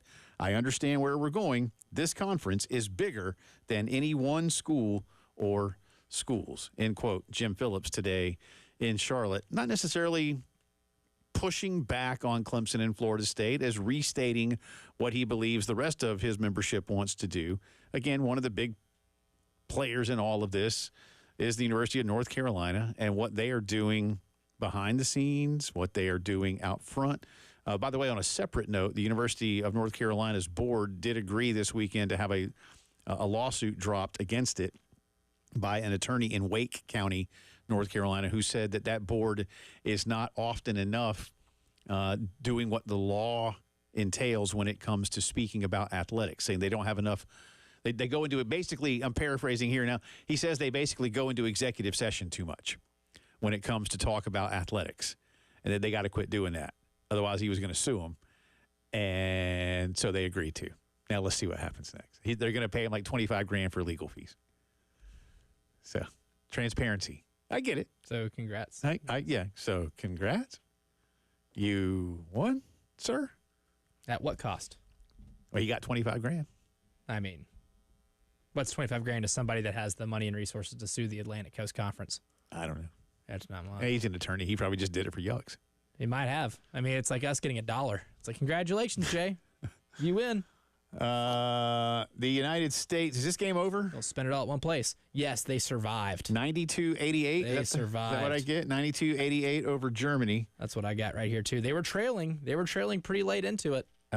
Pushed by South Sudan a couple of days ago. And today against, actually, was that yesterday? No, that was 2 days ago. Saturday. Saturday? Okay. Winning by one as a 43.5-point favorite. Oh, yeah. 43.5. Well, I hope you had South Sudan. Imagine plus the points. Imagine taking USA minus 43.5, watching the first half of that game and seeing them go down 14, and how disgusted you'd feel.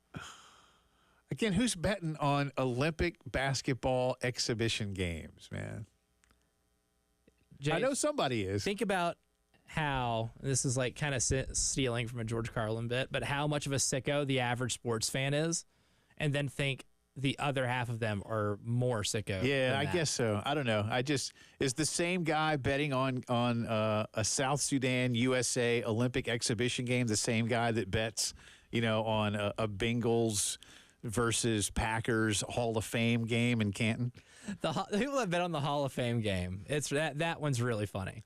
But the bookies take time to set up and handicap The Hall of Fame set game. lines on players who are on the roster that have just zero business playing in the NFL, and there's no way you know how good they are. Maybe that's why people bet on that, because there's no way that a bookie can set a good line or a sports book can set a good line on a preseason game. This has to be a market inefficiency. Yeah, that's our integrated media headlines of the day. Talked myself into doing it. I can tell that I'm getting ready to tell you more about integrated media, so I will. And we'll get into some more Gamecock football talk when the post-game show continues.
Closer and closer to the start of football season. Now is the time to call integrated media. Get that home theater system of your dreams turned into a reality. Why do I say now is the time to call? Because listen, as we get into like mid-August towards the Labor Day holiday in the beginning of the year, the guys get even more slammed than they already are. And Michael Geddes, the co-owner of Integrated Media, hit me up the other day just to remind all of you that if you're wanting this, they are busy. You need to get even farther ahead of the football rush. 803-948-8327, whether it is fantastic indoor systems with the latest from Samsung and Sony, plus a Dolby surround system, or the beauty that is the outdoor system that looks and sounds like everything inside, but lets you enjoy the weather. And you know what? Your equipment enjoys the weather because it's built to be out there all the time. 803-948-8327. Check them out online at integratedmediainc.com and feel like you're there with Integrated Media.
He's a freshman, so it's one of those things. He's going to be very good, but he's a freshman, so you have those moments in workouts where you're messing around talking, but he's a goofy dude. He's a funny guy. He's not that outspoken to the media, but he's a good dude. That is Alex Boogie Huntley talking about fellow defensive lineman Dylan Stewart, one of the big-time heralded newcomers, as I've been calling him, the new D-Stew, even if he plays a different position than the old D-Stew, Darian Stewart back in the day. But Dylan, 6'6", 248 freshman from D.C., and expecting him to make a big impact. Bodies up front. There's a lot of guys at edge, at DL, whether it's tackles or the guys on the inside. Bodies matter. Experience matters. And you heard Alex say there, he's a freshman. So how they incorporate him in, like I've said too, and you will hear me echo this refrain many times over the next month or so, while yours truly is typically someone who doesn't like stepping down a level in games, if you will. I would love all Power 5 versus Power 5. But I understand that that's not the way of the world. But this year, for this particular version of South Carolina football, having Old Dominion to start in relation to how you have often been starting of late with North Carolina, NC State, East Carolina, something like that, could be more beneficial for you. Could be more beneficial. But at the same time, Jacksonville State came in here last year and like, hey, you better watch out. I mean, yeah, Jacksonville State was good. Yeah. That was a really good team. That was a high-level Conference USA team. And at least for projecting, I know projection at the Group of 5 level is harder now than it ever has been because every single one of those schools get rated in the transfer portal. But in terms of projection, Old Dominion not projected to finish in the upper half of the Sun Belt by a lot of accounts. So that's a good way to ease into it. And in terms of just schedule luck, your first 2 conference games against Kentucky and LSU are 2 teams that have quarterbacks who've never started a full season, just like you.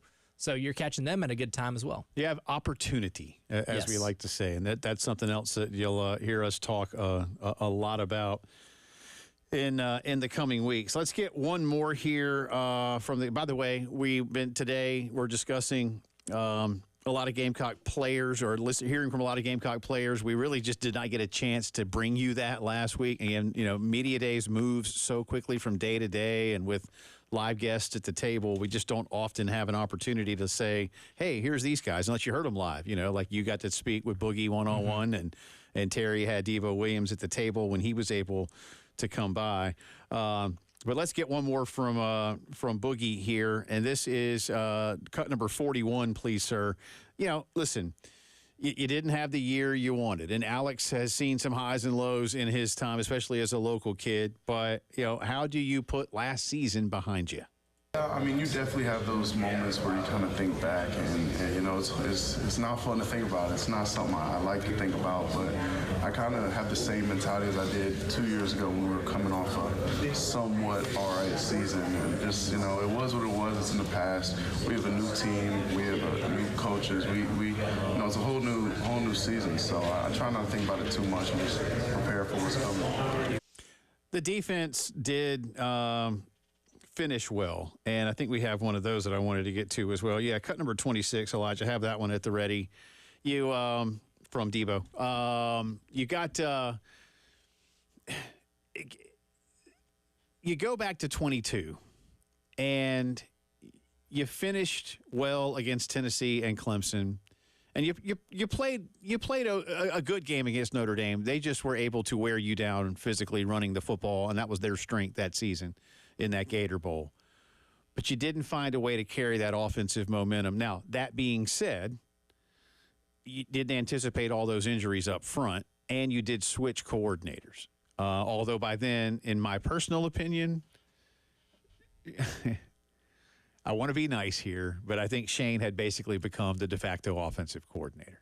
At the end of 22. Yes. Yes. Because he told that current guy, about half of what you're doing here, we're not doing anymore. Yeah, and we've talked about that. Again, the Denny's menu. You took the salmon and the T-bone off the Denny's menu. Because while they may be perfectly fine additions to the menu, Are you really going to Denny's for the salmon and the T-bone? Yeah, I think anybody that orders the salmon at Denny's actually should go straight to jail. It could be good. But that I will never find out. I don't think I'll ever find out how good the Denny's salmon is. I have had a steak at Waffle House before, and it's not bad. No, the waffle, because you can get like a steak and eggs thing, man. Yeah. That's a thing. And it hits. Yeah. It hits really good. Well, it does, because it's that thin slice. I mean, I've had a bite of somebody's before, because just one time they did it too, and I just wanted to see, because I just get bacon or sausage or bacon. It's a lot of bacon. Or bacon. I just get a lot of hash browns. So, sometimes if there's a meal at Waffle House that comes with 2 meats, I'll be like, hey, I tell you what, can I just substitute the sausage for some bacon? And usually they're like, sure. Because it's Waffle House. They're from the South. They're nice. That's right. Anyway. They're here to serve you. But it's that thin sliced steak at Waffle House, and it's on that flat top, man. I mean, come on. It's great. It's great. And how many things are cooked on that flat top? That's the beauty of it. Mm-hmm. See, that's why It all in. I don't really want them. Like when I go to a Japanese restaurant, I don't really want you to clean that hibachi. Leave the leftovers on there, man. I want that top layer of whatever. That's flavor. That's extra flavor. I don't care you can't what talk me out of that. It's got oil and teriyaki sauce and meat crust. I mean, come on, man. Meat crust. Yeah, that's the good stuff. Yeah, good for you. absolutely. But they make a big habit. Enhances the flavor, man. They clean it all up. That's part of the process. Anyway, where were we? Talking football? Now I'm hungry. But yeah. Devo Williams, cut number 26. What did you guys do better? This is what we were leading up to at the end of last season. And then we'll talk about part B. Definitely switching the defenses up helped for sure. And we got to how we finish the season. We got to start and stay that way the whole season. Because I told the defense, I don't want people scoring. I want donuts and zeros on the scoreboard for sure. If we're trying to be a historical defense, you have to do that. You have to dominate these teams. Offense should be comfortable with honestly just scoring 15, 12 points because they know defense is going to hold it down. Now I'm not saying offense score 15 points, but put up 60 every game if you can, honestly. But defense is going to hold it down. Look. Again, whatever the term you like to use, simplify, streamline, whatever, when it comes to the defense, we've seen this head coach go to his coordinators and lay down the law, if you will. I need you to find a way. I know we got some guys. Go get it done. And you understand, too, to be fair, seriously, to be fair, you would like to open up the playbook, if you will, to as many things as possible. But it's college, and you're limited. And Shane talked about that. We only get them for 20 hours, and all coaches talk about that. And this might be a season on defense where, with more experience, you can, if you're Clayton, slowly but surely open it up. The difference, I think, for Marcus Satterfield relative to Clayton is that Clayton has had a chance to kind of build the pyramid. I think Marcus, unfortunately, kind of did it in reverse. And now Dowell is doing it in a different way as well. And, of course, now Dowell's going to be doing some different things on offense with the kind of quarterbacks that he has, both in Sellers and in Ashford. But, simplifying, streamlining, whatever it might be, it builds the confidence. And that, I think, to Shane was job number one. I need these kids to believe they can go do it. And with the way they're doing some things on offense or on defense, they don't have that belief right now. I think a lot of it, too, is fitting a scheme that matches your player personnel. Right. Like, who do we just listen to? Debo Williams, who might be one of the rangiest linebackers in college football. He's working on the pass coverage. It's not his best right now, but, what does he do best? As good as anybody in this conference. He is incredibly athletic. He's quick to the ball. He's got some of the best pursuit of any linebacker in this conference, and that guy goes full throttle all the time. And I think the defense that they adjusted to maximizes his strengths a whole lot better than maybe what they were at the beginning of the year. You get to utilize your fast, rangy, athletic linebacker who is the returning SEC tackle champ and being able to maximize what makes him really good. I think that's one of the biggest reasons why you saw that turnaround in the last few weeks. Drive around the SEC, an update on our poll question when the postgame show returns.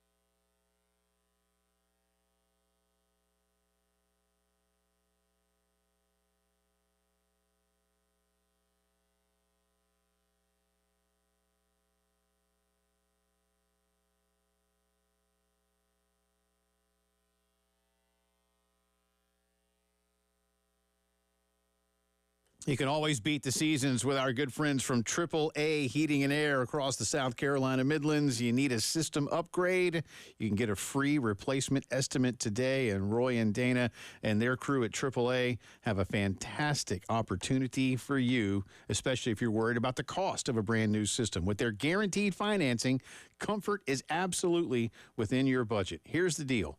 12 months, no payments or interest if you buy in 2024. A $1,500 system buyback rebate, all right? Guaranteed financing options, as we've said, and a 15-year parts and labor guarantee. I mean, think of all those things. Guaranteed financing, no payments or interest for a year, a rebate, right? Now is the time to do it. Get an instant quote at call AAAtoday.com or call them up at 803-677-1500. Stay comfortable for years to come with AAA Heating and Air.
From the WIS Traffic Studios, I'm Elijah Campbell. The few accidents to get to that are causing some issues on the roadways this afternoon. We'll start with a trio of them on I-20. Two of them are westbound, one at South Carolina 277 and exit 73, another one at the Monticello Road exit 68, and the last one on 20 is eastbound. That one is over near the Wilson Boulevard exit 71. We also have an accident here in Richland County on 77 northbound, just over near the Shop Road exit 6. Got one on Summit Parkway at Ridge Trail Drive, one on Hayward Brockington Road at Monticello Road, and lastly in Lexington County we have one on Fish Hatchery Road at US 21 near Charleston Highway.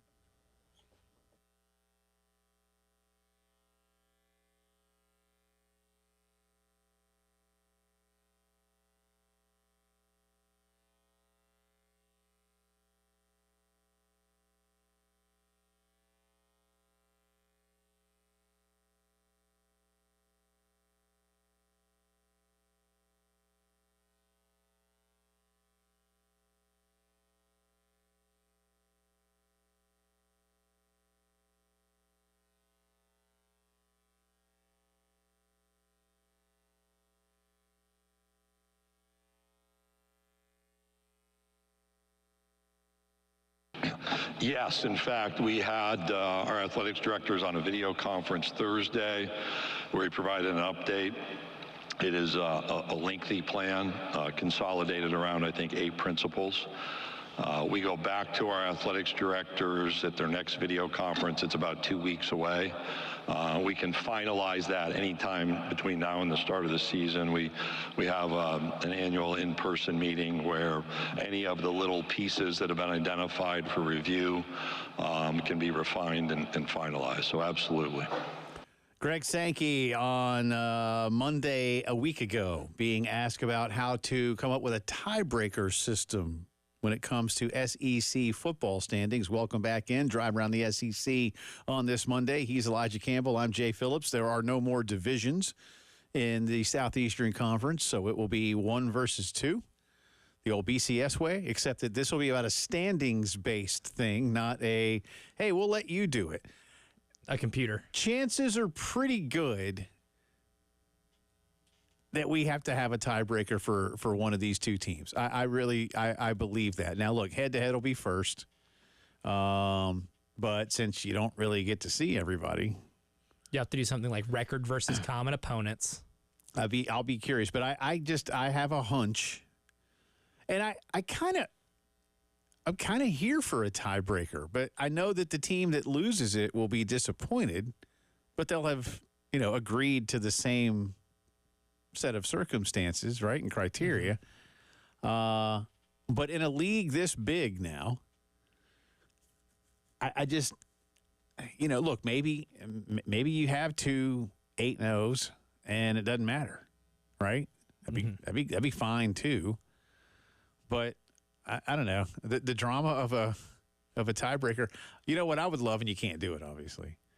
It's like, I like what baseball, like Major League Baseball does. If there's a tie at the end of the season, you play a game. Yeah. You play a game. Settle it on the field. Logistically. You can't do that in football. I wish you could, but you can't.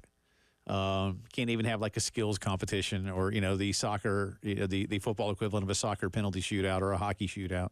Well, now that we have 2 teams in Texas, like in the movie Friday Night Lights, just have them meet up at a truck stop in the middle of Odessa or something like that. Have all the coaches stand together and all flip coins. I thought you were going to say there's some kind of rumble.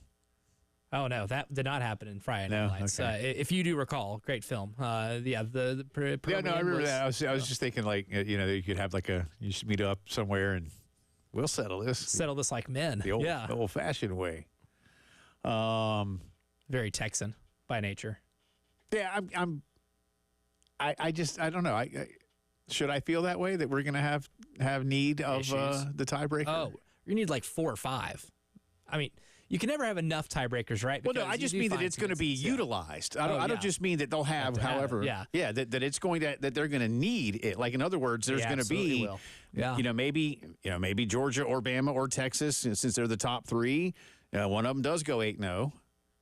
Although I just don't know if I feel that this season. This seems like a year where no one goes. But what if you're 3-7-1s? That's really possible. Yeah, because look, Missouri has what would be considered to be arguably the most favorable schedule. Like, Georgia has road games at Alabama, at Texas, at Ole Miss. Yeah. That's brutal, dude. And is their 4th one at Kentucky? Yeah.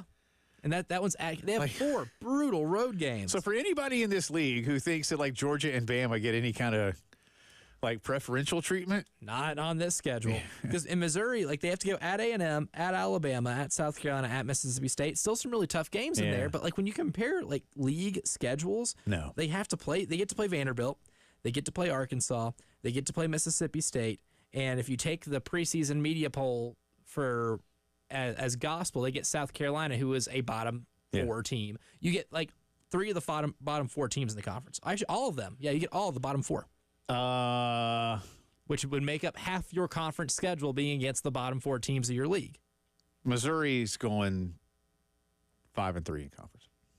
You think they lose all the tough games on the? I don't know. schedule? No, I don't know. I don't know if they lose I don't know. No, they probably win one of those too. But they're gonna. So at A&M, at Alabama. You're going to have to... And Oklahoma. You're going to have to really convince me that Missouri. I'm having a hard time wrapping my mind around it, It's going to be contingent on that secondary, dude. That secondary is depleted. They lost draft picks, plural. If Eli Drinkwitz... Multiple draft picks in that secondary, and there's so much inexperience there. if they go to the playoff, I don't think there is any way on God's green earth that Eli Drinkwitz is coaching in Como in 1 year's time. Oh, if they're that successful, yeah. Somebody will just fire their coach just to get him now and do whatever they got to do. And I think there are limitations to what the Missouri athletics department can do, despite that really savvy NIL thing that says, hey, they can go ahead and pay you if you live in Missouri. You'll be getting kids moving into Missouri. Wow, yeah, a bunch of kids transferred to my high school here in Missouri for our senior year. Wonder what happened. The kids, because like East St. Louis, which is in Illinois, it's a big suburb, but on the other side, obviously, you just get all those kids from East St. Louis, which produces a lot of talent. Just come across the river, son. Move over a little bit. Yeah, see what you can do here for us. That's just I say that a little tongue in cheek about Missouri being 5-3, but only a little. They do still scare me. That offense is still. I think that offense is going to score like 38 points a game, though, right? Oh, I think they get 40. Yeah. I think I could see them doing 40. Whole passing game's back. Yeah. How about in conference play? They won't average 40 in conference play. Conference play, they'll still probably get over in the mid-30s. Yeah, that's what I'm thinking. Yeah, which is still. You score 35 points a game in the SEC, you're a playing sicko. 4.5-hour games, aren't we, with Missouri? Yeah, your final score, Missouri 52, Mississippi State 49. Video game numbers, quite literally. Yeah. We'll see. But I do think that'll be interesting. Speaking of which, we have our poll question today. We'll have the results at the end of the show. But if you haven't had a chance to vote, the Gamecocks picked to, speaking of order of finish and tiebreakers and such, Gamecocks picked to finish 13th in conference football this season by voters at Media Days. How do you feel about that prediction? A, too high. B, too low. C, just right.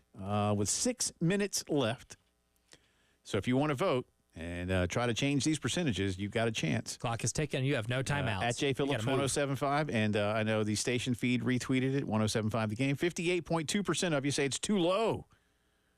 37.2%, just right.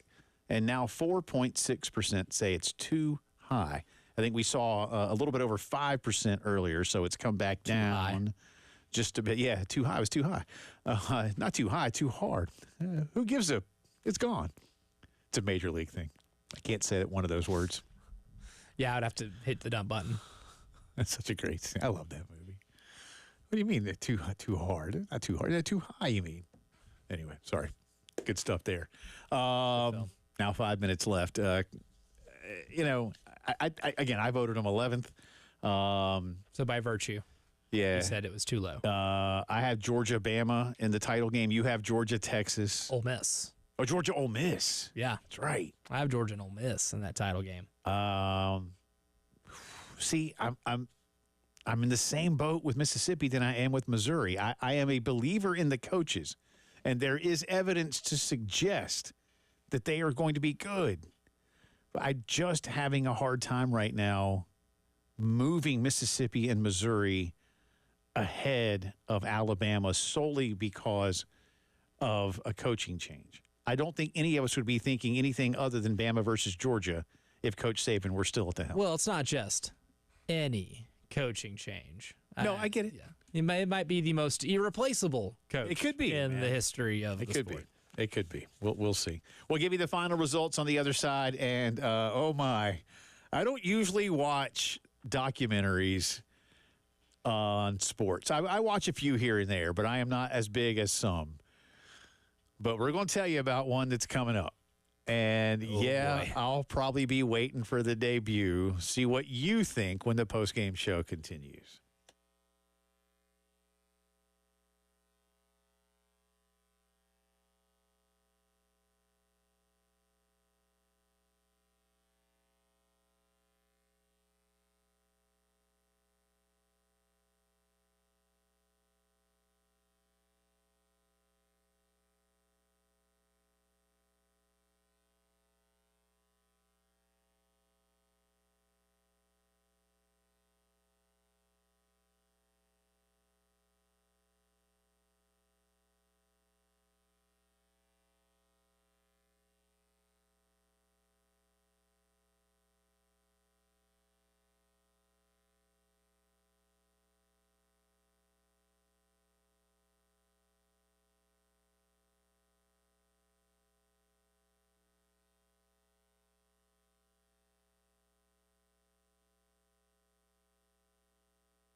All right, welcome back. I do have the story that we teased that we will get to.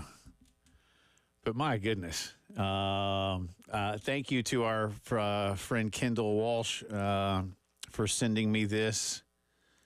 Apparently within the hour, according to Bally Sports South. I'll just read you their tweet. Whit Merrifield arrived in Atlanta today after being signed to help cover injuries, then gets injured taking a ball off a finger on his throwing hand while warming up. Jay Phillips, I don't wish injury on people, but if I were to, and I wanted results, I'm buying them an Atlanta Braves jersey. This season? My goodness. It's guaranteed. I don't know how injured. It doesn't say right now. I'm trying to get a little more detail. Someone needs to burn some sage in that ballpark. Something, man. Get Joe Boo a refill. You can't make this up. No, and it says that's actually what the top of the tweet says. Can't make it up. Wow. Again, I don't know how injured. Like sometimes, I mean, we've all done is it like a jammed finger? Like that hurts. Like, playing basketball. How many times you jam your finger playing basketball? It just hurts. A lot. Yeah. I broke a lot of fingers playing basketball. No, doesn't feel good. But wow. Just wow. So here's hoping. I'm trying to find more detail. So Anthony hits us. Twitter handle Gamecock Tony. Honestly, you'd have to remind me how many teams are in the conference now for me to weigh in on the poll he means. Hang on, he says. Let me take my shoes off. It's good. It's quality. That's good. Yeah. That's good. And the worst part is? It's good. You need both feet. You need both feet. Yeah. No, well done, Anthony. Well done.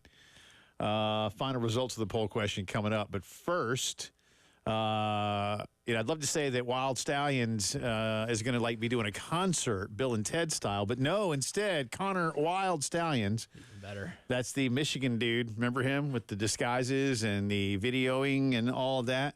Will be on an episode of Netflix's Untold. The episode will air August 27th. It is titled Sign Stealer. And according to this release, Stallions breaks his silence on the scandal that shook college football. He, of course, was some type of staffer. I don't know what his official title was. And remember, this was a guy who graduated from the Naval Academy, was really good with numbers and statistics and how to put it all together and get into the mind of the opponent and the enemy, and from a military perspective. He wrote a Michigan manifesto. Yeah, I did, and wrote this. I mean, it was kind of. No, not kind of creepy. It was really creepy. Obsessive. Yeah. Yeah. About how much he just wanted Michigan to win, and Harbaugh hired him. Jim continues to say, I had no idea. And that may or may not be true. I think you have to have some idea. But again, when we saw Connor Stallions on the sidelines of Central Michigan with Jim McElwain, I'm like, bro, that ain't how this works. And again, Central Michigan never got in trouble. No, it's just like that. We just forgot about them. Like he was on the sideline. Confirmed, it was him. Yeah, it was on him. The sideline. It was him. Because even remember McElwain was like, yeah, the sign stealer guy. Like, whoa, ho, ho, you that's what you gonna call him? Okay. The NCAA has said, look, and the Big Ten too. Hey, Harbaugh served his punishment and they're the champs. They deserve it. And I don't disagree with that in a roundabout way. Maybe they were just beating the heck out of people because of what Wild Stallions was doing.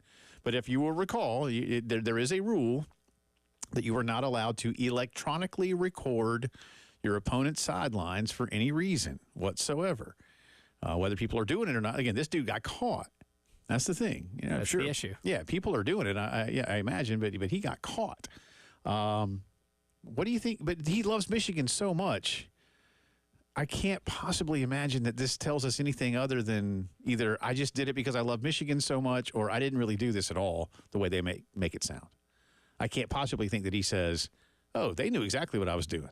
Yeah, here's the thing with a lot of these Netflix documentaries, too, in the sports realm, is that the subject has a lot of creative input on how this thing goes down, which isn't how these things should go down. No. like remember the A real Florida documentary Gators. should be objective as it can be. Yes, the Florida Gator one from like the Urban Meyer era. I mean, they maybe spent a couple minutes talking about just like some of the arrests, but they never got into really the meat and potatoes of it, which is kind of what makes that team so fascinating. Not because they won and had some really good players, it's because of the group of people that were on that team and the trouble they got in. Right. That's what made them scandalous and interesting. Not because they went to Neyland Stadium and won a close game by one and won a national title. August 27th, Sign Stealer on Netflix. 58.8% of you say Carolina rated too low. 37.1% just right. 4% too high in the SEC media vote. Now you got to go play some football. Do it all again tomorrow. See y'all.